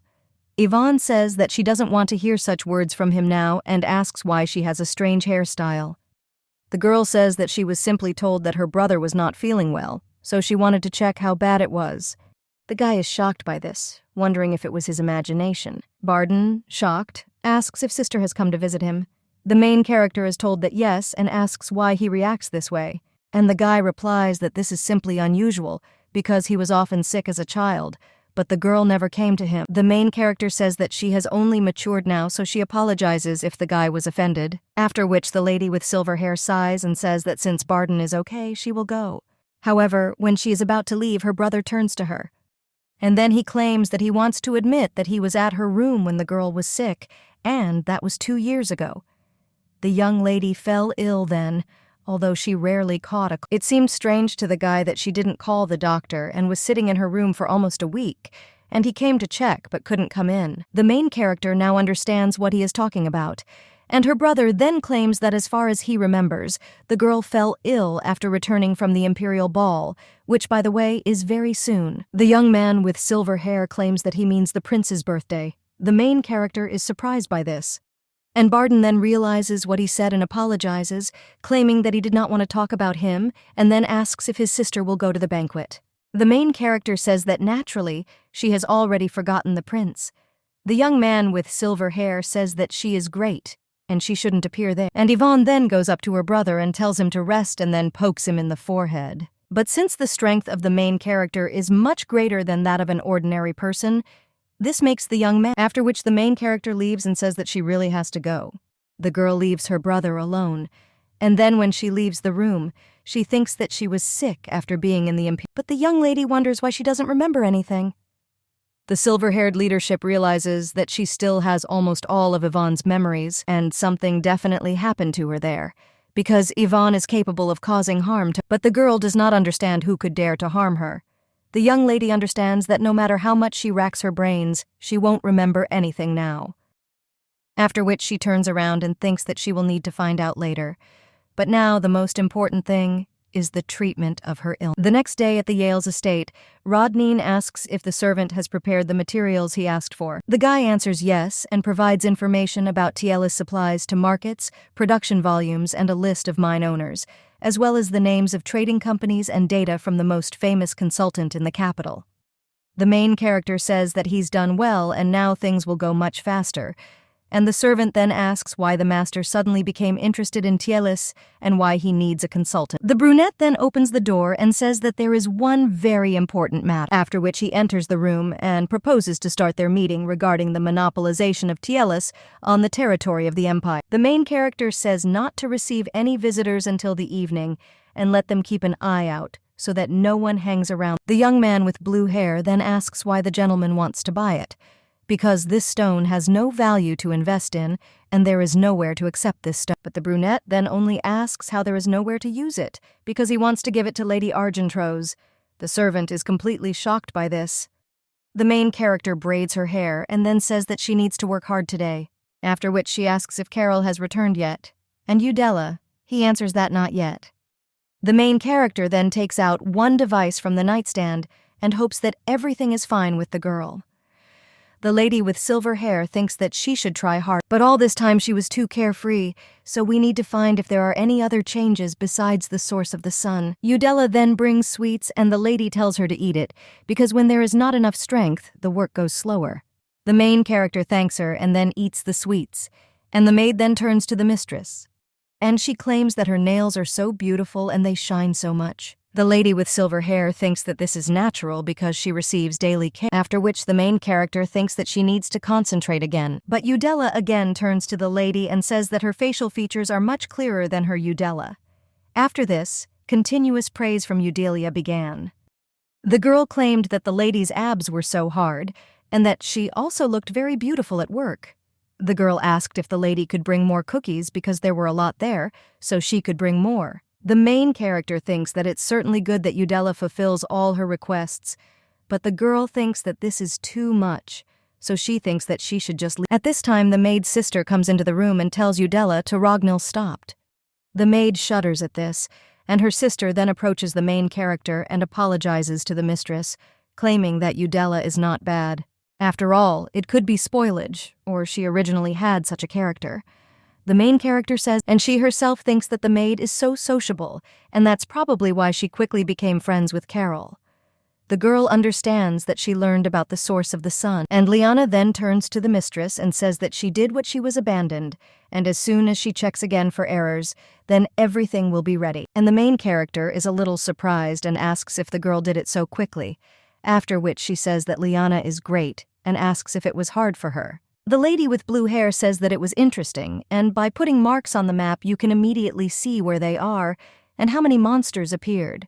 So the lady is simply a genius. The lady with silver hair thinks that she feels like she is raising a smart replacement in herself, although there were no such people in her past life. Lyanna claims that even while she was working on the map and looking at the neat notes, she seemed to feel relief, and the main character says that she is glad to hear this. The girl claims that she even has joy inside. Her face with silver hair says that she looks like a pervert, but she is like that too. Lyanna then says that she hasn't laughed so much for a long time and thanks the mistress. The main character then notices something and turns to Lyanna, and then claims that her hand seems to have been healed. All three then look at Lyanna's hand, and the lady with blue hair says that this is the first time that the condition has improved so much. The maid suggests that her sister check other places, and when she looks in the mirror, she sees that the skin has begun to heal. Udella, he says how great it is, because it has become much better than yesterday, and the secretary says what it means to have such an amazing effect from the sun. Then she thanks the lady, but the main character just looks away and says that it's good. The girls, noticing this reaction, ask the lady if something happened, and the main character apologizes and says that she needs to think and wants to be alone. The girls then agree and leave, and the lady with silver hair sits on a chair and thinks how disgusted she is with herself for not being able to be happy. The girl understands that she should be grateful to the source of the sun because he healed poor Lyanna, but the girl cannot. She lies down on a chair and thinks that if this is such an effective remedy for the skin, then what will happen to her plans, because they simply turned into nothing. The young lady understands that in this situation all she can do is find a way to reduce the price for the solar source, but the girl understands that there is no point. The main character understands that now it's really time to tell everyone about her illness and ask them to buy her teals. But in any case, this is an incurable disease, and the young lady does not think that she will be kicked out of there if she sits down. It's not enough that with the money she receives her business risks going under, but she also wants to ask to buy teals. But then the young lady notices a pen with white roses and takes it in her hands. The girl understands that it may be too hard for her now, but she suddenly remembered Rodain because he was the only one who didn't ask her anything and was always friendly, although he is watching her, so she will not be able to get comfort and help from him. But the main character thinks that his face is a consolation, after which the girl gets up from her chair and calls Cordelia. The maid immediately comes in, and the mistress orders her to prepare everything for the trip. The lady with blue hair obeys the mistress and asks where she is, and the main character replies that she is heading to the estate of the Duke of Teals. But when they arrive there, the main character thinks that she seems to have been too upset, and now doesn't understand how she could come there and whether she... After which she immediately goes back into the carriage, and the maid asks the lady if she will go inside. At this time, the guy behind the gate asks who they are. The lady with silver hair says no one, and the maid claims that this lady is Ivonne Argentrose. The main character, in shock, thinks why she told him, and Udella only adds that the servant should tell the Duke of Teals that the lady has arrived. The guy then says that he understood them and runs to the estate. A short time later, the main character is already met by almost all the servants of the estate. The head butler states that it is an honor to meet them, and he is the head butler of this estate. The girl says her name is Ivonne, and the man then asks if the girl has come to meet the Duke of Teals. The main character is a little embarrassed and says that this is so, but, however, the girl does not have time to finish when she sees that all the rumors are somehow... The butler then, a little puzzled, says that the Duke is now having a meeting. The lady with silver hair then says that she will come another time. But suddenly the servants cry out for her not to leave, after which they tell her to come in and wait a little, and the chief butler will immediately tell the Duke about her arrival. The maid tells the lady to come quickly, and the other servants of the estate say that they have finally seen Miss Argentrose, and they are so suitable for... One of the maids looks a little displeased at the main character, and the main maid then claps her hands to attract attention, and he tells everyone to return to their seats and prepare tea and the best treats. The girl with red hair thinks what's wrong with all of them, and have they really forgotten what kind of person Miss Argentrose... After all, this is the same villain, so the girl doesn't understand why they are so happy about her, but they are not even able to pacify their master. The lady with red hair thinks that she seems to be the only one who personally witnessed all her... And it's not surprising that they don't believe the rumors, so the maid thinks. What will have to be done so that they all know who Ivonne Argentrose really is? When they are already setting the table, the main character is a little surprised. She asks Cordelia if this is too much, but the maid replies that it is not, and since the girl has arrived, it is worthwhile to emasculate her properly. After which she says that this hairstyle certainly suits the lady, but she asks if she will appear before the Duke in this form. The main character then asks what happened to her, and when she touches her hair and sees that it has fallen apart, and the girl thinks that she must have gone crazy. The maid whispers that the lady has clear facial features and a beautiful head shape, so it suits her. Then the head maid comes into the room and apologizes for the late greeting, after which she claims that she is Florey's senior maid. And the main character tells her maid that this is not a problem now, after which she turns to the woman and says that she is very pleased to meet you. The head maid says that they have not had guests for a long time, so it is an honor for them to receive the lady. It's just that there are practically no social gatherings on the estate, so if something is missing, let the lady tell her. The main character says that everything is enough. The maid thanks her for such words and claims that the Duke will come soon, so he asks her to wait a little. Ivonne says it's good, but she thinks that this is the first time she has been greeted so warmly and even unusually. And there is such a bustle around, so it even looks like her home, after which the main character drinks tea. And she thinks whether Rodain might like her. At this time, the main maid approaches the table. And he invites the young lady to try the cake because she chose something that goes great with tea. The lady with silver hair agrees and says it looks delicious, after which she takes the sweets and thinks that suddenly the Duke likes her and doesn't know about it. But when the main character puts a piece of cake in her mouth, she realizes that something is wrong with it. Once upon a time, a meeting was held in the castle at which the Empress said that since everything was assembled, we could. But suddenly, Lady Ivonne came into the room, and the main character realized that no matter where Ivonne went, they were not welcome anywhere. Everyone at the table was whispering whether someone had invited this girl, and others argued that she probably bought an. The Empress then whispered something to one of the maids, but the gossip continued, and one of the aristocrats asked in a whisper whether the girl would start running after the prince again. The young lady realizes that Ivonne was an uninvited guest When the main character sat down at the chair, the Empress thanked her dear friends for coming. The prince did not look at the main character, but only turned away. The main character also looked at Cordelia, but when the lady with silver hair tried the cookies, then I realized that, as luck would have it, it was too hard. And there were also those who confirmed that instead of water, there was whey. The main character, looking at the Empress, thought what kind of childish antics these were. Ivonne was not stupid enough to let you get involved in this childishness. When the Empress asked if the young lady liked the taste of the tea, then she just got up from her seat and asked if she didn't feel it. The Empress just looked at her, not knowing what the girl was going to do. But then the earthquake began. The prince shouted for the lady to calm down because this would soon stop. After that, Ivonne just smiled. From the main character, she understands that the girl did not want to silently watch all this. The lady with silver hair wonders if they put sand in such desserts. She also thinks that the tea is fine, and this is probably some kind of mistake, so there's no need to show it. The main maid then approaches the main character and asks if she likes her. The girl replies yes. Then the head butler comes into the room and tells the lady that the Duke has just returned, but he has an important task, so he ordered not to let anyone in. The clippings also state that he thinks it will be difficult to meet the Duke today. And the main character then says that you won't lose anything because she herself came without warning, so it seems that today is not fate. Then she gets up from her seat and says that she will, but the chief maid asks the lady to wait a little, and she will go to the Duke. The main character says that he shouldn't do this because he has important things to do, and she doesn't want to interfere with the meeting. And the maid with red hair shouts to Madame Argentrose. And then he asks if she liked the dessert because she ate almost nothing. Ivonne says that this is not the case, but then the main character sees that this maid seems very familiar. And after that incident with the Earthwing, Ivonne poured some nasty tea on her. Now the maid is addressing the mistress, and the lady with silver hair is really thinking this is all set up specifically to drive her out. The girl turns to the maid and says that she just ate before arriving.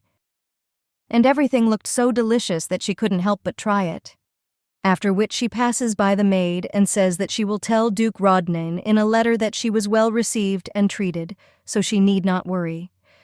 Ivonne thinks that this cannot be, and Rodain is not that kind of person, even if it concerns crazy ladies, famous. The lady with silver hair says that it was nice to meet again, and now it's time for her to go, and she hopes that the maid will be shaking with fear of what she will say. At this time, in the meeting room, the brown-haired man claims that recently the production volumes of Teals have sharply decreased and small orders remain in circulation. And another person at the interview says that given the data about Miss Argentrose's character, the Duke should think again about whether she will be happy if she receives this dear Teals as a gift for no reason.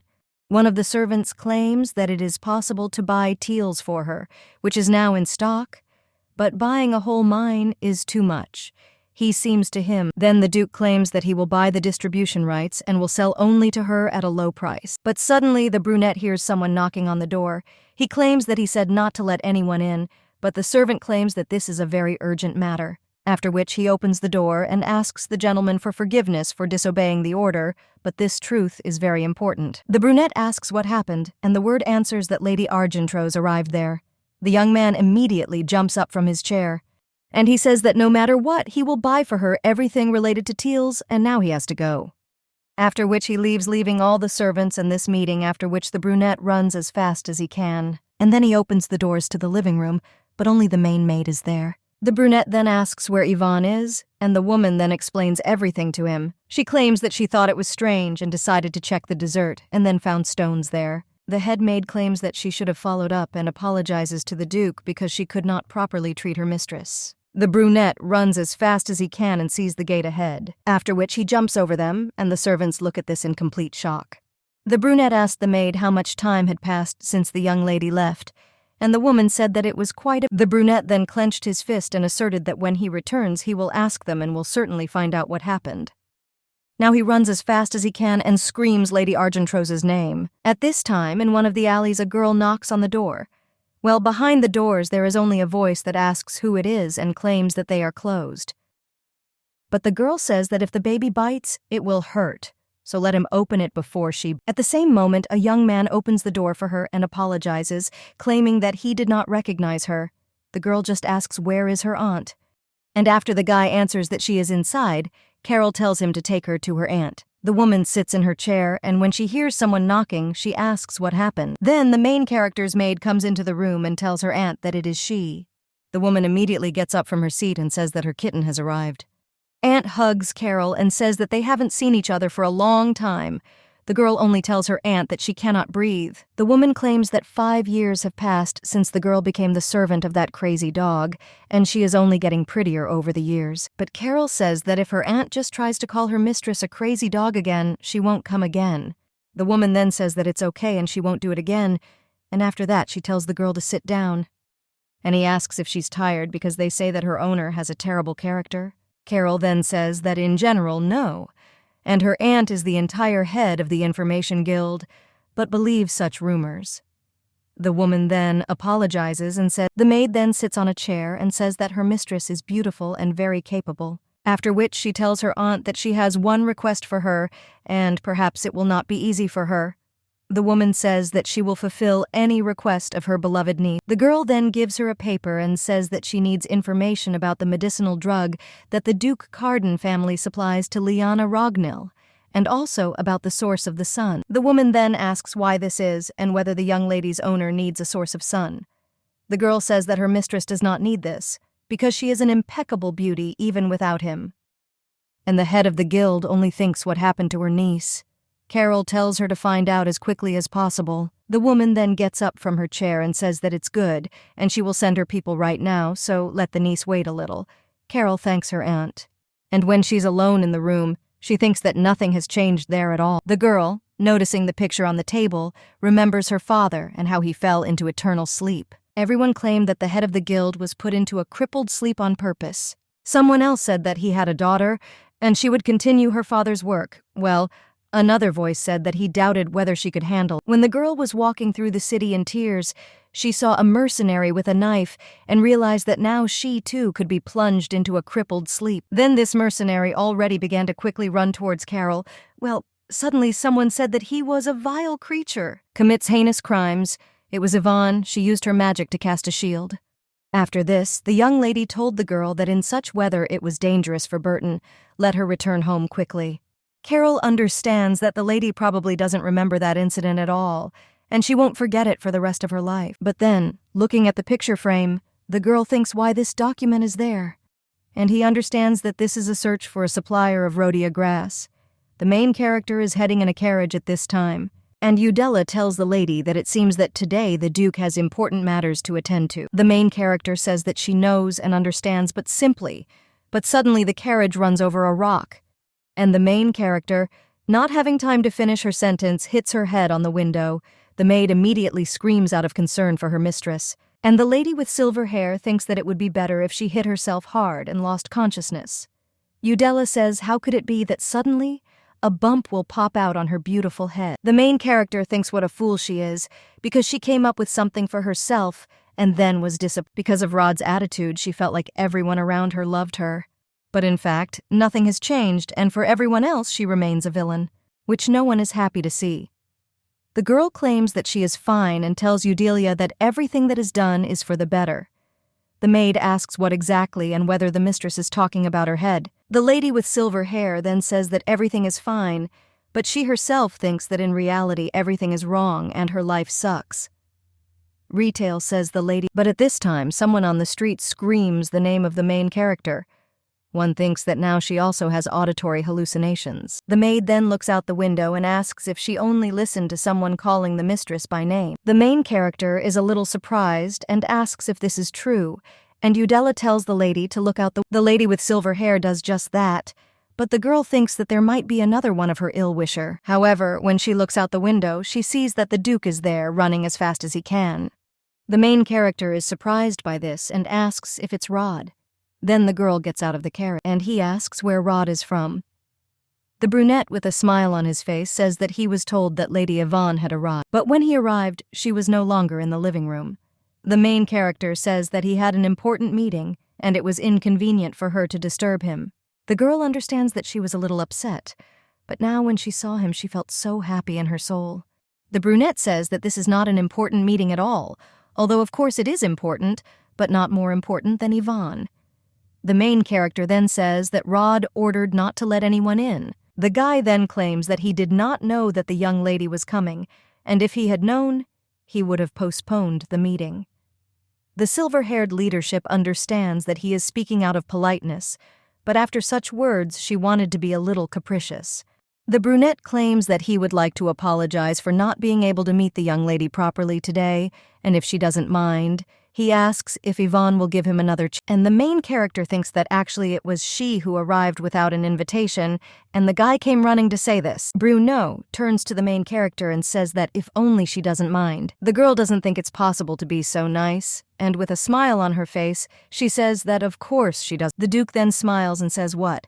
But the main character conveys it mid-sentence. And she says that today she is not very comfortable, so let the young man invite her next time and she will gladly come.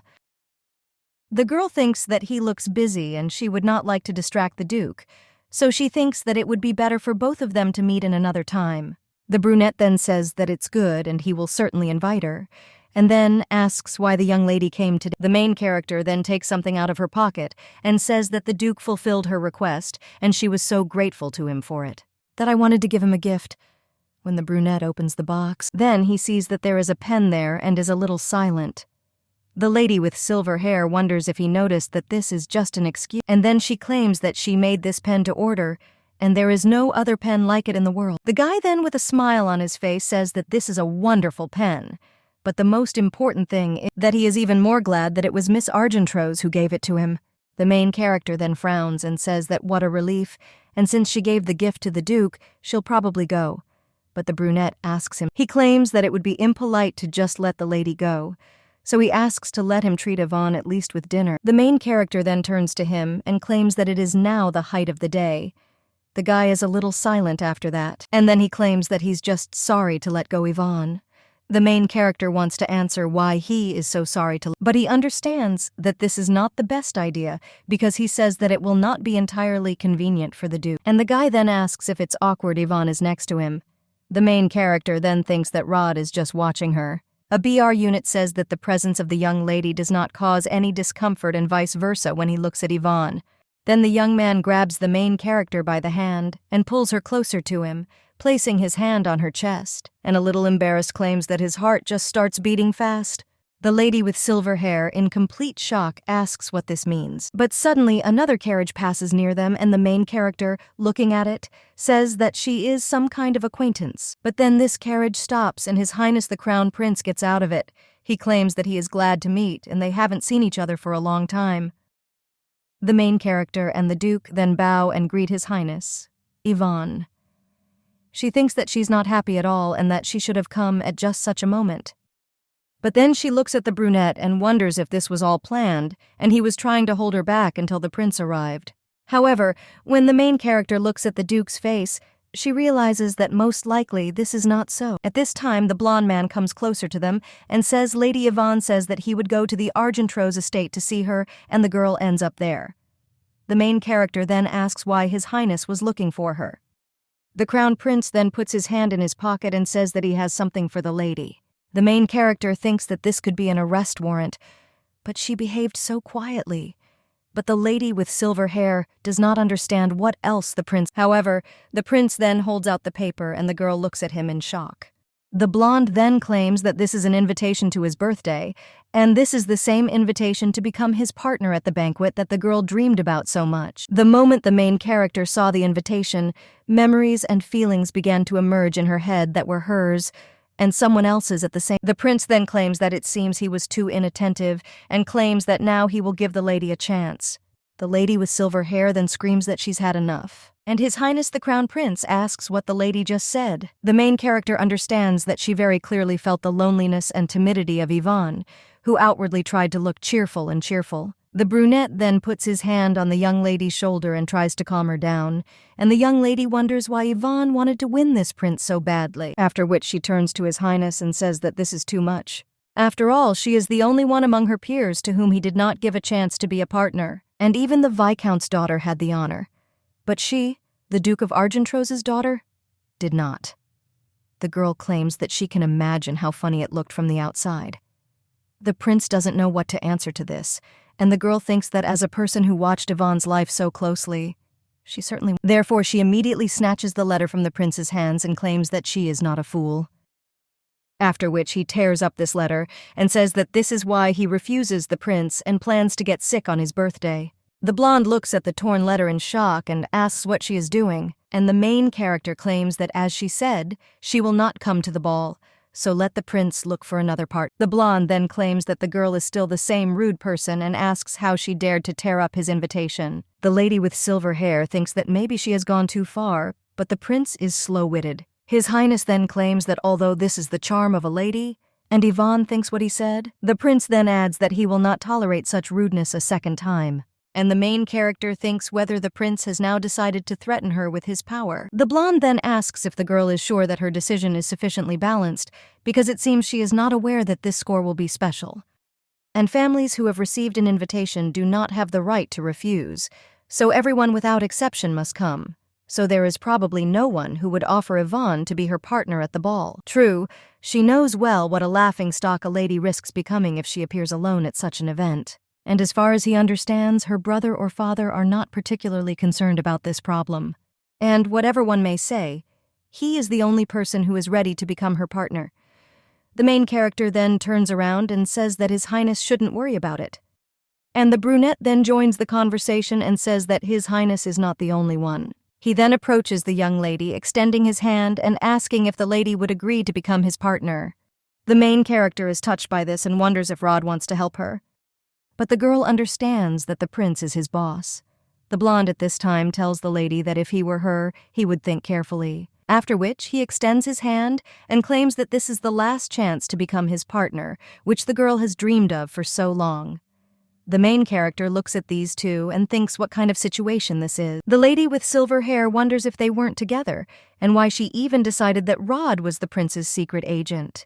The girl understands that a person who has everything could not be truly interested in someone like her.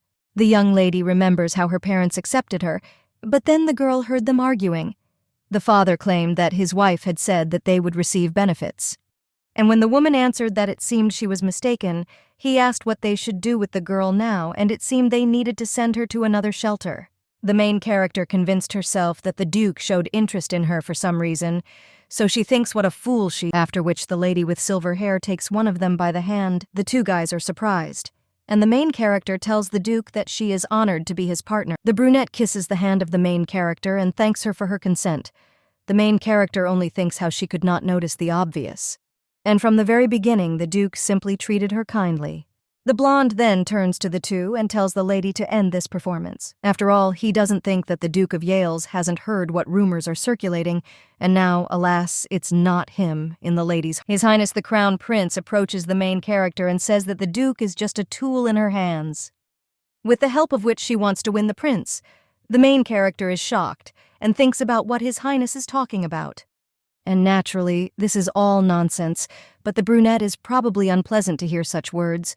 So she turns to Rod and claims that this is not so, but the Duke only says that there are always rumors about such bright personalities, but it doesn't matter whether they are true or not. The blonde then turns to the young lady and asks if she will regret her choice. The lady with silver hair seriously replies that naturally she will not regret it. Then she says that if they have everything, then she will go because she has stood under the scorching sun for too long and is. The brunette then claims that he will accompany her to the carriage, and the crown prince just grits his teeth. Turning to these two, he thinks whether these two think that they have the right to choose, because they will soon find out that it was not there in the. After this, the main character rides in a carriage but is approached by a maid, and he asks the lady what was there. The main character doesn't even know how to explain, and the girl says that when the prince suddenly appeared. She was so worried because the situation did not look very pleasant. But when the lady returned, she was so nice to the Duke, so Udella was very surprised.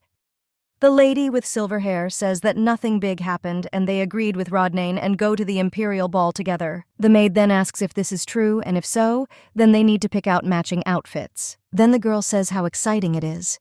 The main character then folds her hands and remembers how she spoke to Rodain. The brunette said that there was little time left for paired outfits, and the lady with silver hair then asked in shock if he was just saying that. The Duke insisted that he did not joke about such things, and the main character then apologized and said that she thought the guy just wanted to help her get out of the situation. But the Duke then stopped, and the main character wondered why. And the guy turned to her and claimed that all his words were sincere. The main character was very embarrassed by this and thought what she should do because she seems to like the guy. The Duke at this time steps along the corridor of his estate and asks where Aunt is. The head butler replies that he is in the hall. The main character then opens the door and screams for Aunt now. But the servant interrupts his master and asks if he has returned. The main order then adds that while the gentleman was not there, they conducted a survey aloud of those working in the kitchen. And then they interrogated those who were directly involved in the preparation of cookies. The brunette then asks if Aunt was involved in the interrogation, and the servant replies that the master was not on the estate. Rodain then asks if he found out anything, and Aunt turns to the services and tells them to tell everything in detail. Cook Bernard claims that this happened due to his carelessness. After all, he was so engrossed in preparing cookies that he did not keep track of the maids who were processing the products. Kitchen helper named Nell claims that when she dealt with the products, no mistakes were made. They were very busy and short of hands, and then Isabel handed her the dough that she used. Isabel, who is a kitchen assistant, claims that this dough was made yesterday by the maids who were free. Did what exactly? But while they were working, no foreign substances got in there. The maid claims that she thinks the problem arose during food processing, and Nell then turns to her and asks if she wants to say that she mixed it into the dough that she gave her. The cook tells them to stop and asks what kind of behavior this is in front of the Duke. Aunt then says that this is the situation and asks if it could just be an accident. The brunette claims that they have been working for the Yells family for a long time, and he would like to believe them. However, at the same time, he does not want to leave questions in this case. The servants are frightened by the gaze of their master. The main character then says that this is why he has a proposal for them, after which he takes a stone out of his pocket and claims that this artifact is called the Oath Stone. Although their name sounds loud, it only has one function. After which the Duke claims that he is the head of the Yells family and will act generously for everyone associated with this matter.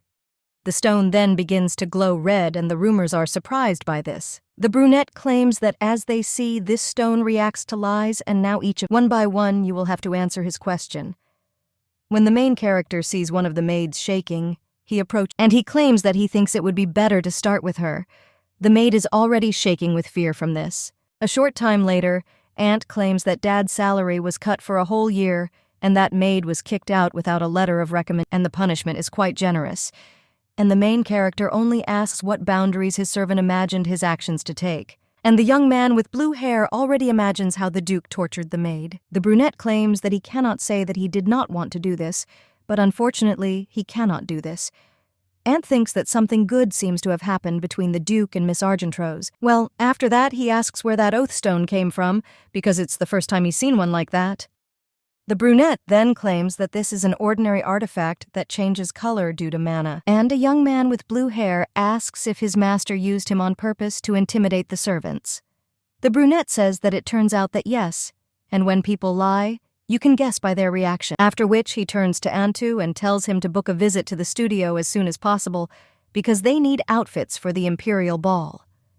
The servant, in shock, asks if the master is going to such an event and who will be the partner then. The main character claims that he will go there with Miss Argentrose, and the young man with blue hair says that it means yesterday they agreed on this. But he is afraid that it won't work out in the near future. The main character then asks why. And the servant claims that today, urgent news came from the Duchy of Gels, that hitherto unseen monsters appeared there and were caught, so he thinks that the master should, and if he hurries, he might have time to get to the studio before the event. The brunette then heads to the door and claims that he is leaving right away, and the rumor cries out for him to wait because he has not yet reported everything to him. After which he runs after the gentleman and claims that this is information about the third prince. When Ant submits the documents, he claims that this prince had previously refused the gentleman an audience, so he asks why he is doing this.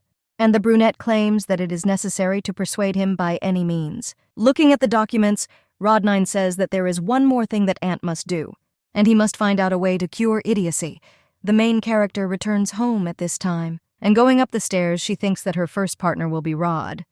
For some reason, the girl is so worried even though it's just the prince's birthday. Heading down the corridor, a lady with silver hair thinks that she is wondering if the guy is experiencing the same thing as her, or maybe he really likes her. The evil side only asks the young lady if they see that he just has a crush. But the good side says that he didn't say this himself. The evil side then screams, "Is it necessary to speak out loud?" and asks what it is then. After all, the young man asked not to be called by his full name and claimed that his heart was beating so hard. And those who behave this way without any feelings must be caught and punished. And after all, his face is already a crime. The good side said that suddenly he meant something else. This guy could claim that they were the same age, and that's why he asked not to be called by his full name, and then his heart was pounding because he was afraid that Ivonne would change. The good side asks, isn't it strange that he has sympathy for her despite all the inconvenience that the girl caused him? The main character doesn't even know what to think. The maid then turns to the mistress and asks why she doesn't come inside. The main character tries to brush aside such thoughts and says that she is already on her way, but she herself thinks that these are meaningless thoughts. When the girl enters her room, she thinks that since they agreed to buy paired outfits, they will need to check a little. But when the lady with silver hair enters the room, she is surprised, because she sees that the secretary is breathing heavily and writhing, and the main character immediately runs up to her and asks what happened. The maid apologizes to her sister and says that she only hurt her, and Lyanna only asks why she is apologizing because she is fine. The main character then realizes that the source of the sun turned out to be not a healing agent. Lyanna turns to the young lady and tells the lady that she is fine. Ivonne asks who is okay there because the girl is far from okay. The main character understands that Lyanna is probably tired of constant so the young lady wonders if she can ask her to check another remedy that she has, but the Rodain herb may not help her. The main character then clenches her fists and turns to Lyanna. Then he asks if she remembers her words that Ivonne is using her. People with blue hair says yes, and she remembers. And the main character then claims that, to be honest, she has another healing remedy, and she needs the girl in order to test its effect. Ivonne says that she can be angry with her, but just let her use her desire to be healed again. Lyanna then gets up from her seat and turns to the mistress, after which she says that she really used her. The main character replies that yes, and thinks whether it would be better to say that it is for her own sake. But words that inspire false hope may be more painful for her. The main character thinks that suddenly Lyanna will despise her, and suddenly she will up and leave. But the girl only addresses the mistress, and after a moment of silence, she says that the lady is too honest and this is simply unacceptable. But the girl with a smile on her face says that it's nothing, and she, as her secretary, will smooth out these corners because she is her person. Therefore, the mistress can use it as much as she wants. The main character is surprised by this, and then he turns around and tells the girl not to go back on her words later. Leah played with any hair and says that of course she won't. At this time, Cordelia, all furious, screams that everything was going as it should, and he thinks why it's not her. The girl bites your lips and wonders what the prince is thinking about. After all, he invited this villain to become his partner. although he has. The brown-haired girl understands that this score should be decisive in choosing a contender for the place of the prince's wife. And moreover, it never became clear who had already bought up all the Rhodia grass. The Dermerant Guild described in their letter that they were unable to find out the intermediary who bought the Rhodia grass. But after that, the princess just smiles and then starts laughing. She thinks whether the villainess definitely wants to become a prince. But after this, the brown-haired woman looks lifelessly and thinks that she just needs to find a way. After which she wonders whether she should put the young lady into eternal sleep. But the girl understands that this is too dangerous, and if someone guesses it, it will only harm her. The princess understands that she is ashamed, but most likely she will have to ask for help. The girl remembers how she begged when she was very little and remembers the man who helped her. The girl thinks that her light and sun will help her. The young lady's very first memory was of wandering along some street in winter. She was still small and the only thing that helped her survive alone. This is healing magic. At that time, it was more important to hold out and stay alive, and not to think about how to live further. But suddenly a man approached her and put a knife to her throat. The girl thought that it seemed to her that it would always be like this, but then she pulled her out of that bottom. Empress. After that, everything seemed like a dream. The woman gave the young lady something she had never had, and even a feeling of affection as if they were family. The woman said that she felt as if she had a sweet daughter, and argued that if the girl needed anything, then she should not hesitate to ask. After all, she can consider her mother. The princess was upset by this, and the woman claimed that she heard what they were saying about her family. But the girl shouldn't worry because they would meet soon. The princess understood that this was not good news and thought why not tell her directly. The Empress turned to the baby and said that it was good that she had found her family before the baby returned to her homeland.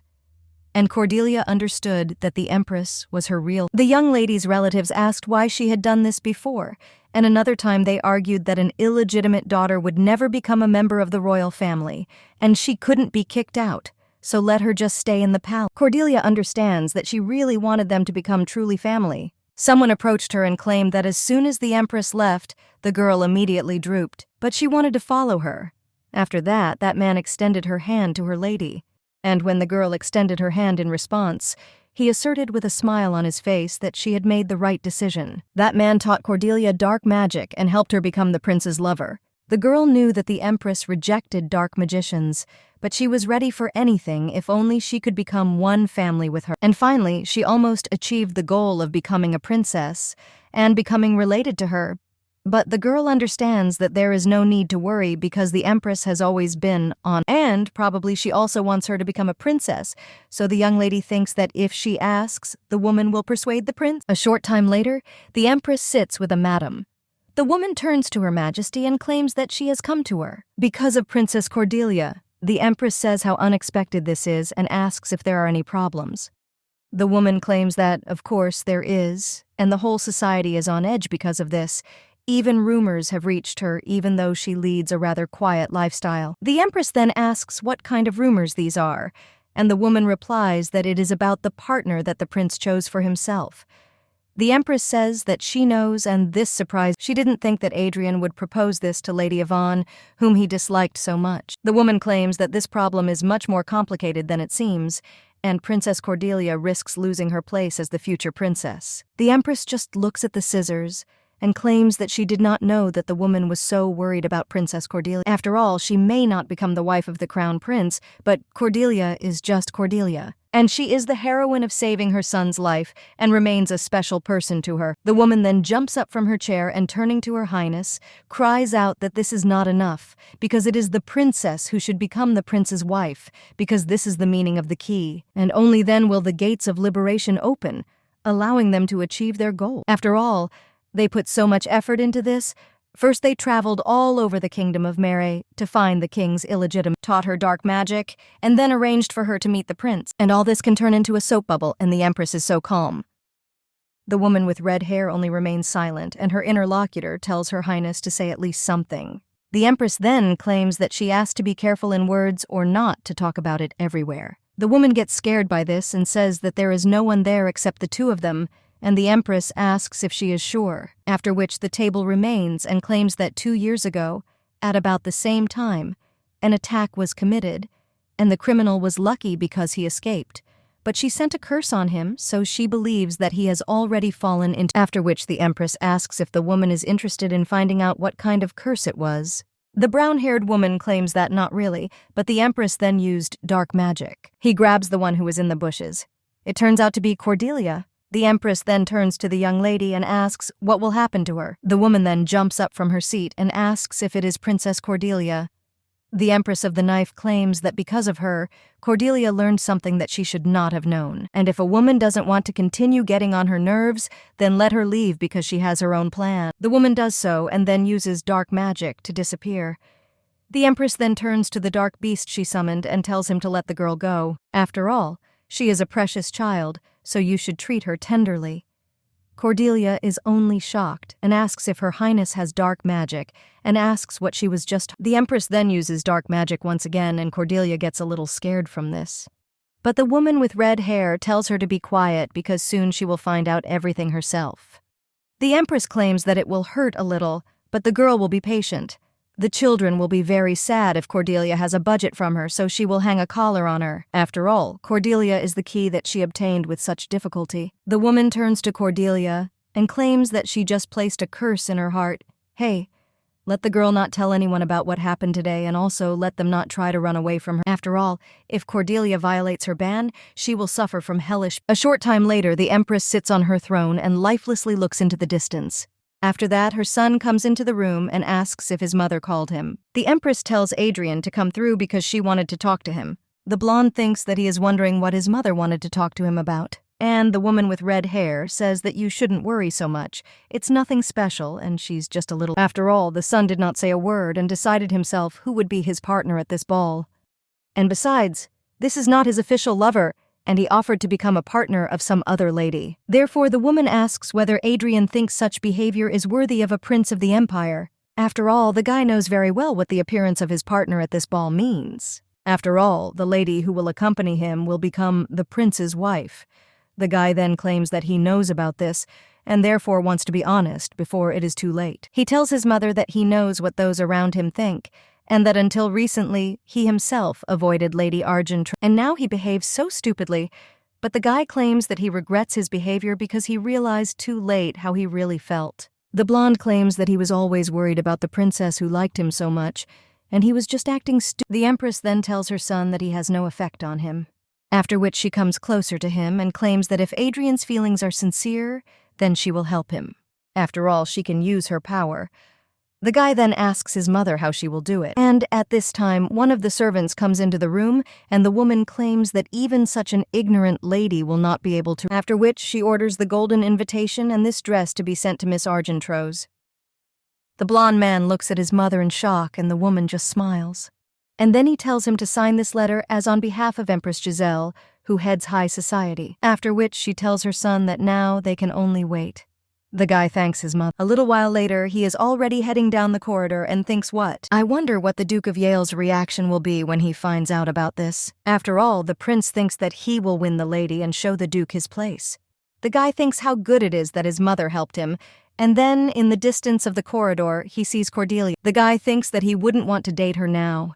The girl will start crying and begging him again, and yet he must apologize to her because Cordelia is probably very upset. However, when His Highness the Crown Prince is about to say something to the young lady, she just passes, surprised by this, and then turns back and thinks, it's even better that he doesn't have to apologize.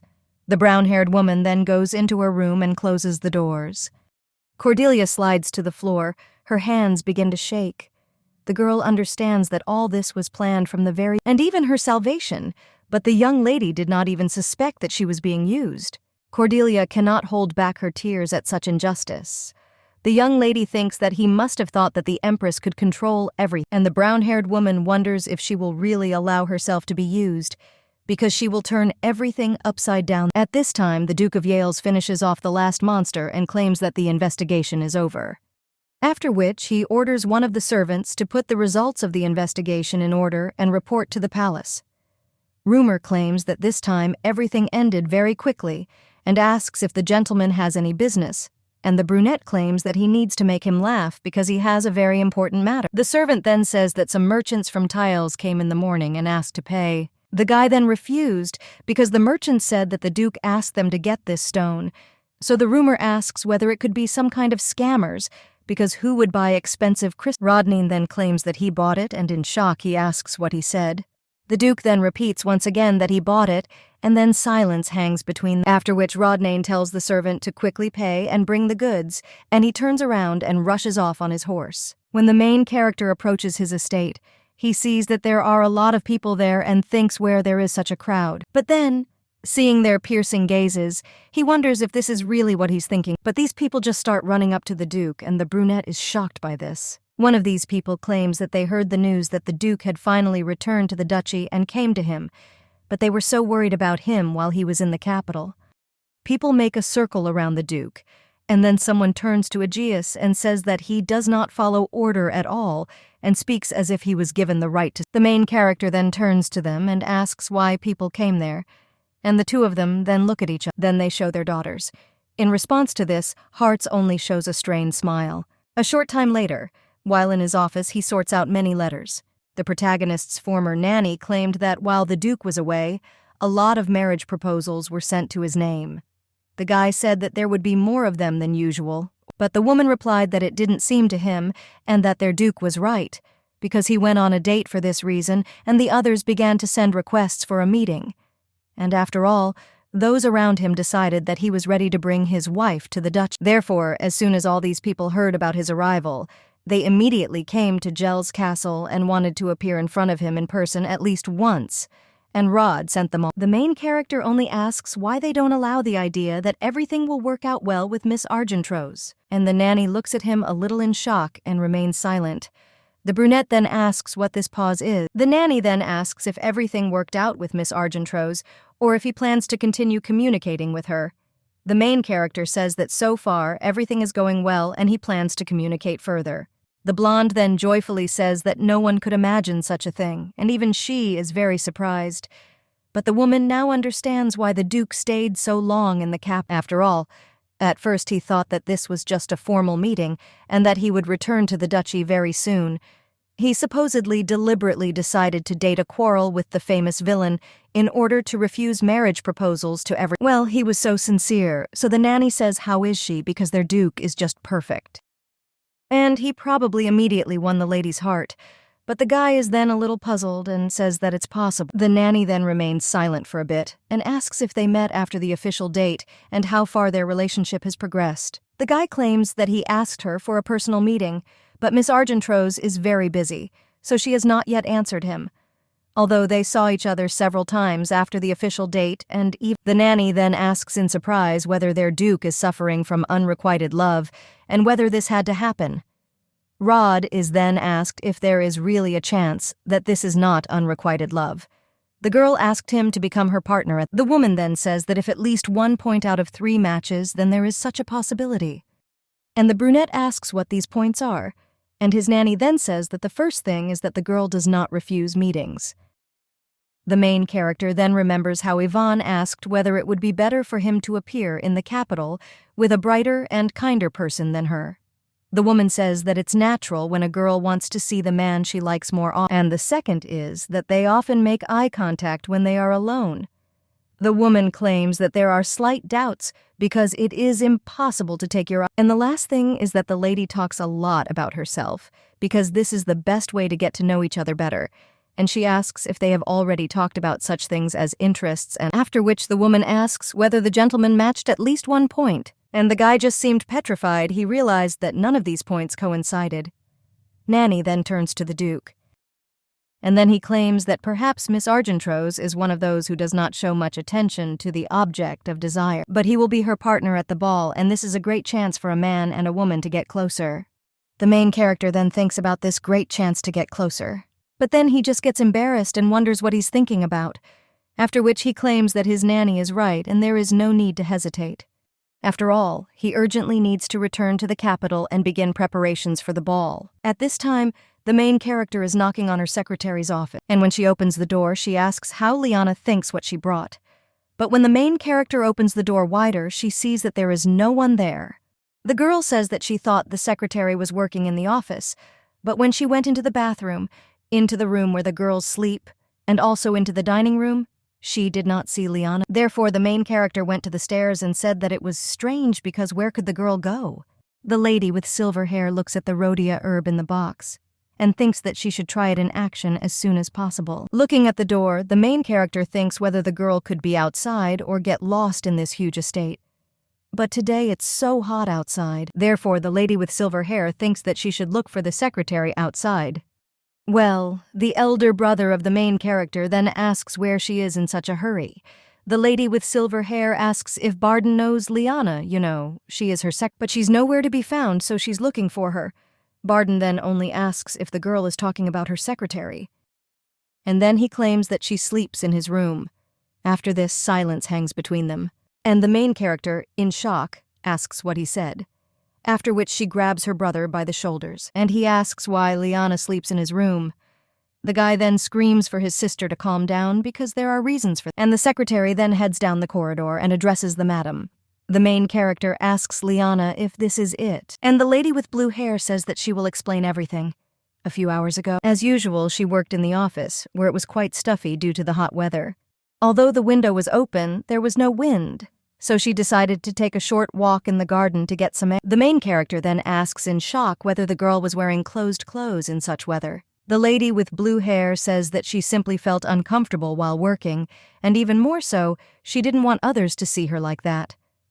The main character then asks, and the girl claims that she headed into the garden, and when she opened her eyes, she found herself in the master's room. Barden then cries out if that's all and asks if the explanation is too short. And Lyanna adds that it seems she was tired from the heat and lost consciousness. The gentleman helped her. Barden then turns to the main character and asks if she heard, after which he insists that she knows. And the lady with silver hair claims that this does not explain why it is her brother's room, because Lyanna has her own room, and Barden replies that there was simply a reason for it. Lyanna just smiles and remembers those events. Then the young lady became very ill. The lady with blue hair thought how dizzy she was, and apparently she was too overheated, after which the girl fell to the floor and thought how bad she felt. The young lady looked at the servants and asked for help, but they only claimed that someone had fainted and told someone to pick her up. But they claimed that the girl had some kind of contagious skin. Lyanna, lying on the floor, thought that she had only hoped, because for everyone she remained an ugly monster. The girl thought that no one would help her, but then someone came closer and asked if she was okay. It turned out to be Barden. He then cried out how stupid the rumors were, and if this disease had been contagious, then Ivonne would have been infected long ago. The lady with blue hair wondered if it was Mr., but remembering his face that day, she understood that this could not be. The young man with silver hair then argued that he just needed to take the girl to the doctor and then told the servants that he would do. And when Lyanna opened her eyes, she wondered where she was. But when the girl turned around, who saw Barden there who was creating something with the help of magic. The lady with blue hair wondered if it was Mr., and the young man asked if she had woken up, and then said that just don't get up so suddenly, otherwise your head will spin. The girl then just fell back onto the bed because she really felt dizzy. After which Lyanna asked where she was, and Barden replied that she was in his room. Then the young lady stood up and apologized for the disturbance, after which she stated that she would go to her room. Barden claimed that her room was terribly hot, and the doctor said that she should rest in a cool place. The lady with blue hair thanked him for his concern, but claimed that she was afraid of dirtying his bed. The guy, out of shock, asked what she was talking about and claimed that it was a misunderstanding because he didn't touch her and everything was done by a woman doctor. The girl then claimed that she didn't even think about it. The guy thought that the girl looked like he was under interrogation, after which he claimed that he needed to go out, and the young lady told her to rest. Lyanna just told him to listen and then thanked the guy for his help, but asked if he didn't hate her. Barden asked why she decided that way and then remembered that strange first meeting. After the young man with silver hair realized this, he sighed and argued that it was hard to believe, but this was also a misunderstanding, because that day he was not feeling well. And he also asked if the girl thought that he was one of those vile people who judge people by their appearance and whether he really gave such an impression. Lyanna and the guy argued that even if he was like that and hated her, the girl now works in the Argentro's house and it is natural that he should take care of her. Therefore, let Lyanna not be shy and rest there for a while. Now the girl thinks that Ivonne and Barden are so... The main character claims that it is necessary to install a cooling artifact in Lyanna's room, and Barden says that it would be better if she took care of this in advance. A little time later, the lady with silver hair claims that she has good news, and they finally brought a sample of their medicine, so she asks if the girl is excited. But the secretary replies that no, and she no longer hopes for anything. The main character then, a little puzzled, asks if this is true. Well, she says, after which she gives the drug into the hands of the maid and tells her to quickly prepare a bath with it.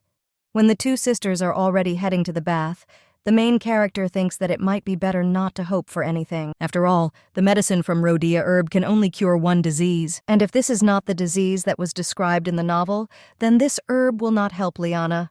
Therefore, the main character thinks how she will look into her eyes after this, but in case of failure, she can only rely on Yvonne's brilliant magical ability. After all, even if they say that no magic or medicine can heal her illness, perhaps the great magician Yvonne will succeed. The silver-haired lady then opens the box, and he thinks that he needs to eat this and at least restore his magical powers a little, because who knows, maybe this will suddenly help him catch a thread of hope. However, Yvonne thinks that this is Rodain's first gift. The maid at this time in the bath with her sister comes into shock. She immediately calls the mistress. At the same time, the main character runs into the bathroom and throws open the door, screaming what happened and if something went wrong. But Udella only told the lady to look at it, and when the main character looked at her secretary, she saw that her wounds were almost healed. Lyanna then turns to the mistress and Yvonne asks how she feels. The girl claims that this is completely different from the source of the sun because the skin really becomes cleaner. This causes Udella to fall to her knees and begin to cry with joy. The sister hugs her and says that now everything will be fine, but the girls had to endure so much. This makes Yvonne almost cry herself, and when she looks out the window she sees that a dove has flown there with a letter. When the main character looks into it, she sees what is written in it. When they sit down at the table, the main character claims that before that she sent Carol to the Information Guild to find out several addresses. While she has not been able to find out all the information, she has just received some of it. So the young lady puts the letter on the table and asks if the girls know what it is. Lyanna says that this is similar to the vitamins she takes. The main character says that everything is true and asks what the girl knows about these vitamins. The lady with blue hair says that it wasn't that much and it just made eating a little easier, so she took it every day. The main character then asks if the girl said that they were sent from the Carden family, because to tell the truth, it seemed a little strange to her because, if we speak without unnecessary emotions, such guardianship over her, that is, a girl from a bankrupt aristocratic family, looks suspicious. So the lady with silver hair claims that she tried to find out about these vitamins. And I found out that they contain an ingredient that makes the skin weak. At first it may seem like the product is helping. Wounds appear from any impact, just like on Lyanna's skin. The lady with blue hair then asks if these vitamins are the cause of her illness. But the girl claims that she does not understand why Carden would do this to her, and Yvonne says that this is the ideal moment for the appearance of a skin disease for Carden to try to achieve the title of Viscount. The main character says that Carol also sent evidence indicating the reliability of her investigation, and according to the documents, Arthur Rognall and the Carden family are in cahoots. Lyanna, looking at the documents, thinks who could have done this. And the lollipops with silver hair claim that the person supplying vitamins to Lyanna, as well as the person in cahoots with Arthur Rognall, are one person. And this woman is the mistress of Duke Carden, and also the real mistress who runs the Carden family. Lyanna, having examined the documents, says that this is Lady Alentia. She claims that this cannot happen, and this person is their aunt. After which a heavy silence hangs in the air, and then the lady with blue hair says that the woman has always supported her, and when they almost ended up on the street, she sheltered them. The lady with silver hair then asked if there were any clues. And she suggests remembering the moment when she first learned about her illness. The girl claims that her father fell into eternal sleep, and they were overcome with grief. It was very difficult for Mother, Eudelia, and her. And now Lyanna says that then the aunt suggested they unwind and go to the hot springs, and after this incident, suddenly, the main character asks if the skin disease appeared after this. And the lady with blue hair is a little silent and wonders if this is true, but then her sister gets up and screams with tears in her eyes that her aunt arranged all this. To make this brat a Viscount, the young lady claims that she saw that Arthur and Aunt Alentia met secretly, and even though it was in childhood, The little girl immediately realized that there was some kind of special relationship between them, and because of this, the maid then clenches her fists and heads for the door. Ivonne asks where she is going, and Udella replies that she simply cannot remain in place because her aunt will still regret her action. The main character then tells her maid to stop and asks what she can do now, and will she say that she found out about the cause of the vine's illness, and will she also begin to threaten that she must pay for her crime? After all, she will be arrested right there for libel, and even if they find out that Lyanna has recovered, then the main characters will not ask if the maid thinks that they will sit idly by. After all, their whole family will be in danger, so there is no need to rush. The maid then only asks if the mistress is offering to do nothing because the sister is healthy and everyone is alive. And then, with tears in her eyes, she says that she can't do this and everything inside her seems to have collapsed, so the girl asks how she can. But then the sister comes up to her and takes the maid by the hand, telling her to stop. After all, the lady is right, and now you can't act on emotions because not only their family but the entire Argentro's family could suffer. Therefore, from now on they will live happily, forget everything, and start over. The main character comes up to them from behind and, with an evil smile, claims that they shouldn't forget everything, after which he asks what the secretary is talking about, because you need to wait for the moment and then strike exactly on target. Lyanna asks what the lady with silver hair tells them to keep this in mind, because she is not one of those who suffers insults and also affects people close to her, after which Ivonne screams that they will pay 2 times more for their crimes. The maid then asks if they will pay 2 times more, and the main character replies that she will certainly sit on her bed that same evening, and he thinks that this problem is not only for Lyanna and Udelia, because if the herb Rodia helped Lyanna, what does it mean that a skin disease that will soon be enough is similar to her case, and it turns out that the disease described in the novel is related to these vitamins. Therefore, the lady with silver hair wonders if Arthur and Alentia spread it. The girl thinks that she will earn a lot of money if an epidemic starts. Well, she doesn't understand what benefit it was for these two to act. The main character understands that when she figures this out, she will be able to control changes in sales of the medicine, and will also understand how to punish them. According to the plot, this illness was an important moment in strengthening Cordelia's position, and the girl thinks that she wonders if the princess knows something too. After which, she lies down on the bed and thinks maybe it's worth meeting her, because the girl has already realized that she is no longer interested in the prince, and she has because she agreed to go to the ball with Rod. Thinking about this, the main character can't help but smile and wonder if he's a good dancer. At this time, a clot of dark energy crawls into the window of the main character. The lady with silver hair suddenly hears lightning strike and gets a little scared, after which the girl gets out of bed and wonders if it is raining.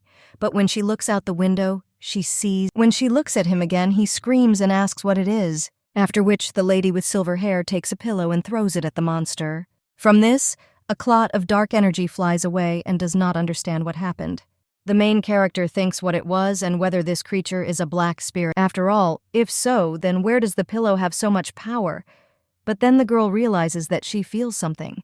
And looking at her hands, she realizes that this is, although very weak, magic. And that means her magical power has returned to her.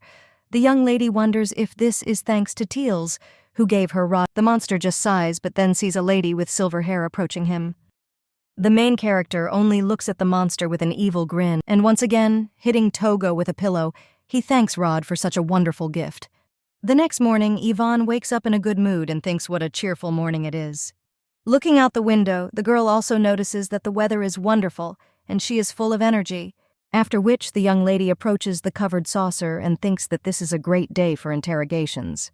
The monster in a closed room screams how dare the girl put him in such a narrow place, and as soon as he gets out of there she will regret it. But Ivonne just begins to open the lid and asks if the monster has already forgotten what happened yesterday. The previous day, the main character addressed the dark clot of energy and said that they would see who else would regret. Having driven the monster into a corner, the girl was about to finish him off. And now she asks if the monster wants to test her powers again. Her interlocutor replies that he thought so, and it seems there is no need for it. And the lady with silver hair says that he should have said so right away. After which, the girl puts the vessel on the table and thinks that the monster has somehow quieted down, so she thinks that it can be. But when the lady with silver hair opens this vessel, she's very surprised. After all, the scary monster turned into a cute creature. Ivonne then screams that he looked different last night. So she asks if he's a service demon, and the monster answers yes. After all, he is the great service demon Pamber. The main character just thinks how cute he is. This almost makes the girl fall to the floor, and the monster asks if she fell from surprise when she heard his name. The main character then just grabs him and says that not at all. After which, with a smile on his face, he offers to begin their interrogation, and the monster wonders why the girl is so strong. The main character then asks who sent him and advises him to answer and answer. He was convinced yesterday of what could happen to him. The demon then says that he doesn't know, and it's true. The only thing he remembers is that someone sent him to this estate. But then the contract was interrupted and he lost his memory, and yesterday he was just trying to hide from the rain. The lady with silver hair thinks it's pretty quiet there, and then he asks the demon if he has lost his memory. To believe that if the contract ended, then he had to return to where he lived before, because what's the point of hanging around? Pamber just says with tears in his eyes that he can't go back there and he tried several times, but it's as if something is stopping him. The main character asks if this is true and claims that if he is lying, he himself will be responsible for the consequences, and the demon replies that he himself is sick, because if he meets the owner, he will find out what happened. Well, he doesn't The lady with silver hair remembers the form of other demons. And looking at the pink Fluffy, he asks why he suddenly became like this, because last night he clearly looked like other demons. Pamber only says that this is his real appearance, and usually on Earth they cannot appear in their own form, and he believes he does not know how this happened.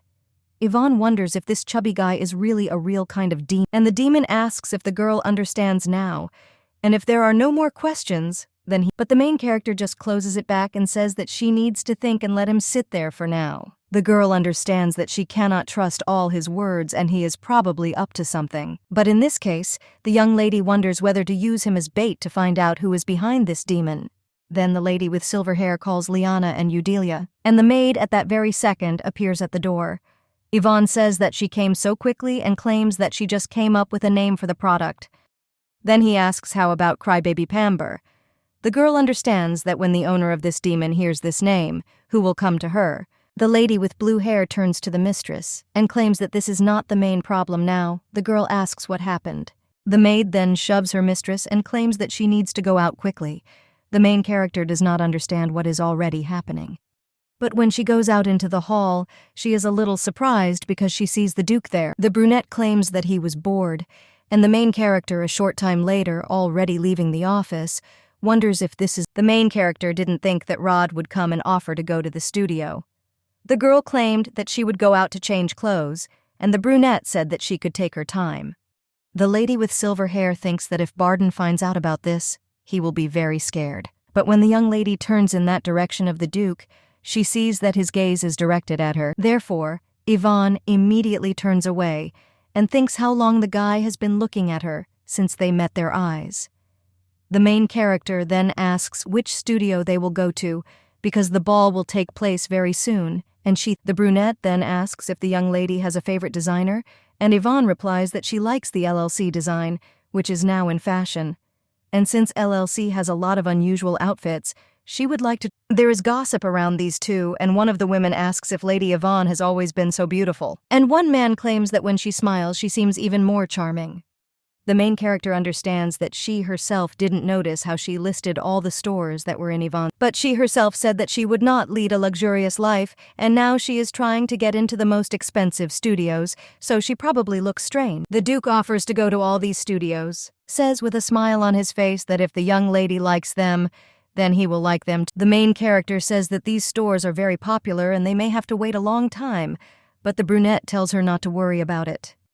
After which they come to their door of one of the ateliers and the Duke asks about him and the young lady spoke. And the main character, looking at him, thinks why it's already so empty there, because usually everyone lined up at the entrance. The Duke claims that he wanted to choose outfits with the lady's saliva, being just the two of them. So he rented all the capital's ateliers in advance. The main character is in complete shock from this and thinks how much money he has. Ivonne smiles awkwardly and says that the brunette is well prepared, but she herself thinks that she would have such opportunities. After this, the door to the studio opens and the workers welcome them into their studio and then claim to take them inside. One of the workers claims that they have prepared different designs of outfits according to fashion, so they can look around without rushing. The brunette asks Ivonne if she likes anything. And the main character thinks that she likes everything because they did their best. But then the girl looks at two mannequins and thinks that these are clothes. If Rod wears it, who will not look very attractive? And the other suit perfectly emphasizes the line of the back, so the girl is sure that it will look beautiful on him.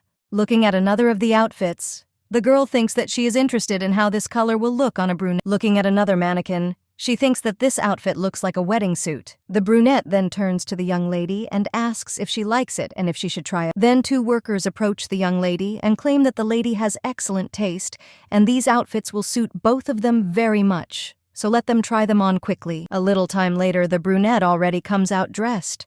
One of the workers claims that this suit has finally found its true owner. The workers say that white suits the Duke very well and ask if he likes any. Well, then the guy hears the main character asking how long they have been waiting, after which the girl comes out in a chic white dress and asks how they feel. Rodain, looking at the young lady, cannot take his eyes off, and the main character wonders if it suits her. Then he asks if she should try on another dress, but the brunette asks her to wait. And then he grabs the young lady's hand and claims that it suits her very well. And this dress seems to have originally been hers. The main character is a little embarrassed by such words. And then he thanks the Duke and claims that this suit also suits him very well. The girl thinks what happened and whether the Duke took her hands, or maybe it's just his manners. The studio workers then run up to this couple and ask them to try on a couple more outfits.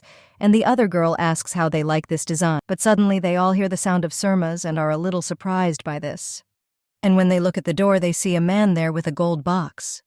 He approaches Miss Ivonne Argentros and kneels. Then she says that she received an invitation from Her Majesty the Empress. The main character just looks at this letter a little sadly and then opens it. It says that the Empress invites Lady Ivonne Argentros to a ball to celebrate the birthday of Prince Adrian Rudenverben, and she hopes that the girl will honor the Imperial Palace with her presence. A short time later, the main character is already riding with the Duke in silence and looking at the golden dress. The brunette understands that this is a dress that can only be worn by the partner of a member of the imperial family, and if Ivonne has the main character then angrily claims that this really looks childish. And the Duke is surprised by this. He asks what the young lady said. The main character thinks that she was thinking to herself, so she asks if Gert could pretend that he didn't hear anything. The guy just smiles and says that Ivonne is really just an amazing person. The lady with silver hair wonders what this means, and then she claims that if she can only be there as the prince's partner, then she will not go to the ball. The Duke claims that the invitation is from the Empress herself, and if the girl does not come, then the Argentros family may have problems. And the main character asks what he's talking about, and the guy claims that, for example, all family members may be prohibited from appearing at social events, and in the worst case, completely deprive them of the ducal title and they will remain commoners. Ivonne says this can't happen. And the young man with black hair then turns to her and says that if the young lady wants, then he will certainly try to find a way to solve this problem.